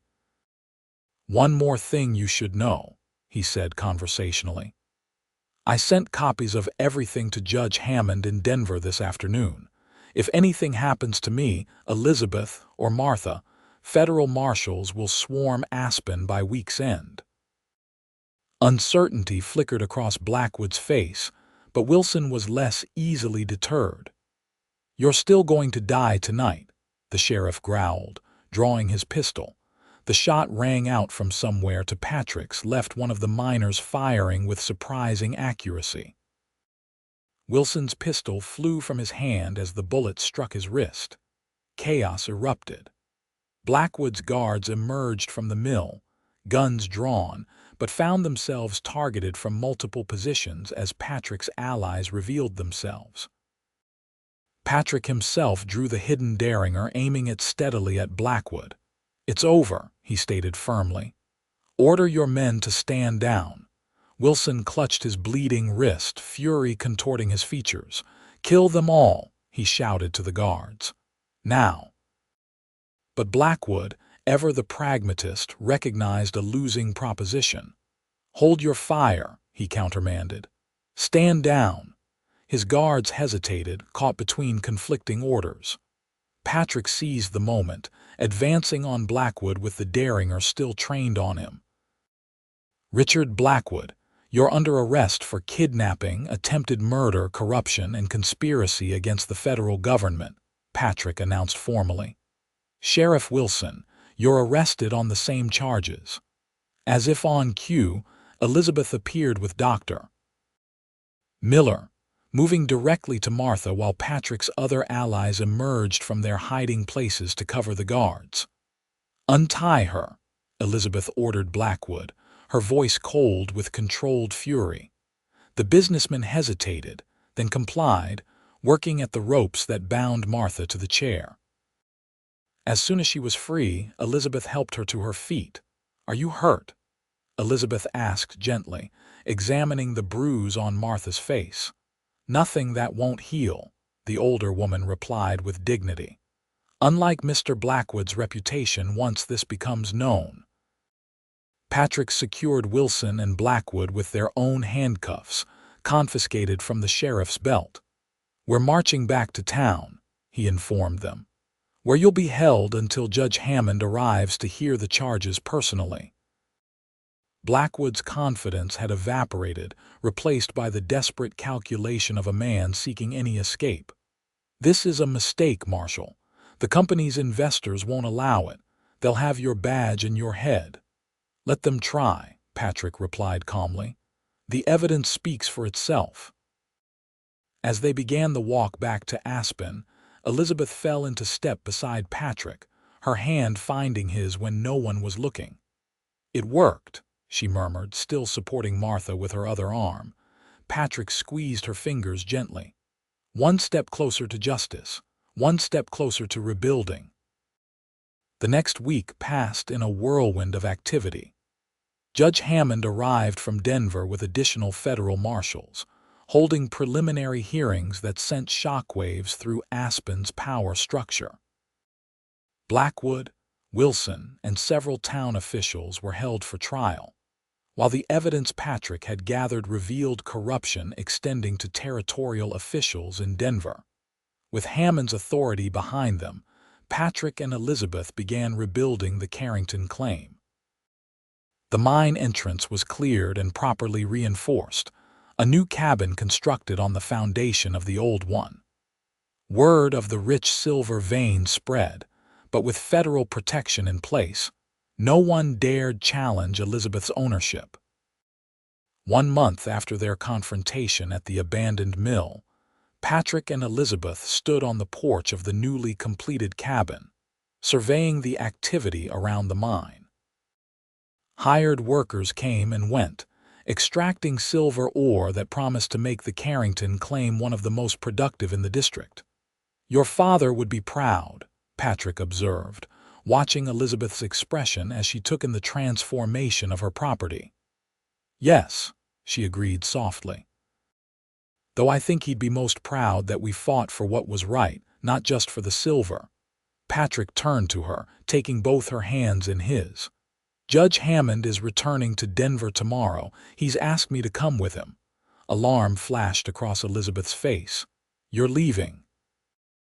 "Not permanently," Patrick assured her quickly. "He's offered me a position permanent this time. Deputy U.S. Marshal for the Colorado mining districts based here in Aspen." Relief replaced Elizabeth's concern. "You're staying, then?" "If you'll have me," Patrick replied, suddenly uncertain despite everything they'd shared.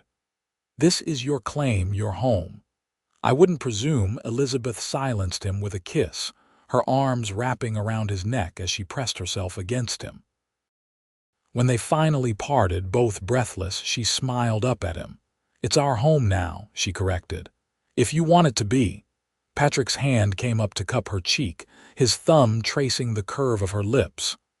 "I want that more than anything, Elizabeth, these past weeks." You've brought me back to life, given me purpose again." Elizabeth leaned into his touch. "That fire you saw in me the day we met, it was dying until you came along. You didn't just save me from Wilson's whip, Patrick, you reminded me what I was fighting for." As the sun began to set behind the mountains, casting golden light across the clearing, Patrick knelt before Elizabeth, still holding her hands in his. "I don't have much to offer beyond myself," he began, his voice steady despite the emotion behind his words. "But if that's enough, Elizabeth Carrington, I'd be honored to share your life, the struggles and the joys, the silver and the stone." Tears glistened in Elizabeth's eyes, but her smile was radiant. "It's more than enough, Patrick Calloway, more than I ever hoped to find."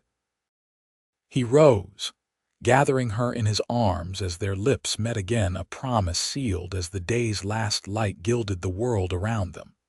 2 years later, the Carrington Calloway mine had become one of the most successful operations in Colorado. The silver vein had proven even richer than initially thought, extending deep into the mountain and yielding ore of exceptional quality. The cabin had been expanded into a proper house, though Elizabeth insisted on keeping it modest compared to the mansions being built by other successful mine owners. "Silver comes and goes," she would say. "We need only enough for comfort, not ostentation." Patrick continued his work as a marshal, his jurisdiction expanding as his reputation for fairness and integrity spread throughout the territory. Though he spent time traveling to other mining districts, Aspen remained his home and headquarters. Elizabeth managed the mine operations with surprising skill, earning respect from miners and businessmen alike. She had also become an advocate for independent claim holders, establishing an association that provided legal protection against the predatory practices that had nearly cost her own claim.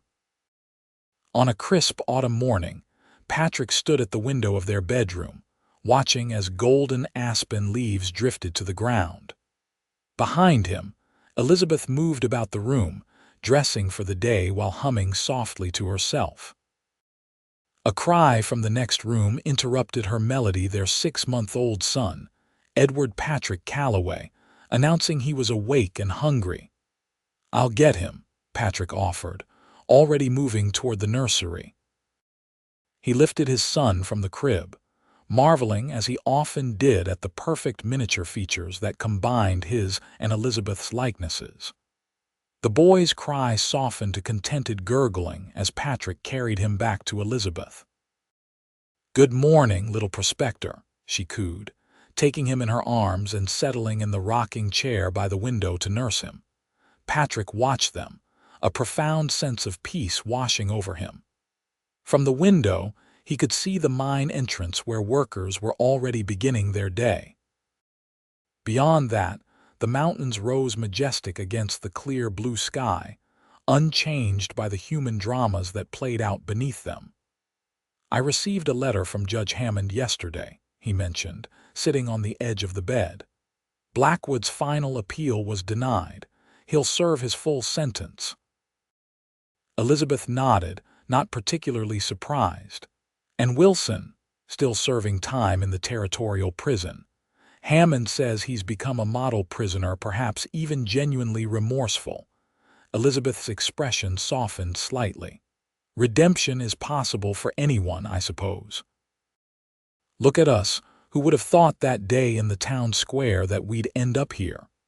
Patrick smiled, remembering the fierce, defiant woman tied to the whipping post and how she'd captured his heart even then. "That fire in you lit my way home," he said softly, echoing the words he'd whispered to her that first day. Elizabeth's eyes met his over their nursing son's head, love evident in her gaze. "And you gave me the courage to keep it burning, even in the darkest times." As morning sunlight streamed through the window, illuminating the small family tableau, Patrick Calloway reflected on the twisting path that had brought him to this moment. From the tragedy in Laramie to the corruption in Aspen, From a drifter without purpose to a man with everything to live for all because he couldn't stand by while injustice was done. In saving Elizabeth, he had saved himself. In fighting for her claim, he had claimed his own future. And in loving her, he had found the home he'd been searching for all along. Outside, Aspen continued to grow and change with the boom and bust cycles of silver mining. But within the walls of their home, Patrick and Elizabeth had found something more precious and enduring than any metal pulled from the earth, a love forged in adversity and tempered by shared purpose, a connection that would outlast the silver in the mountains and the gold in their wedding bands. That, Patrick knew, was the true mother lode the richest claim of all.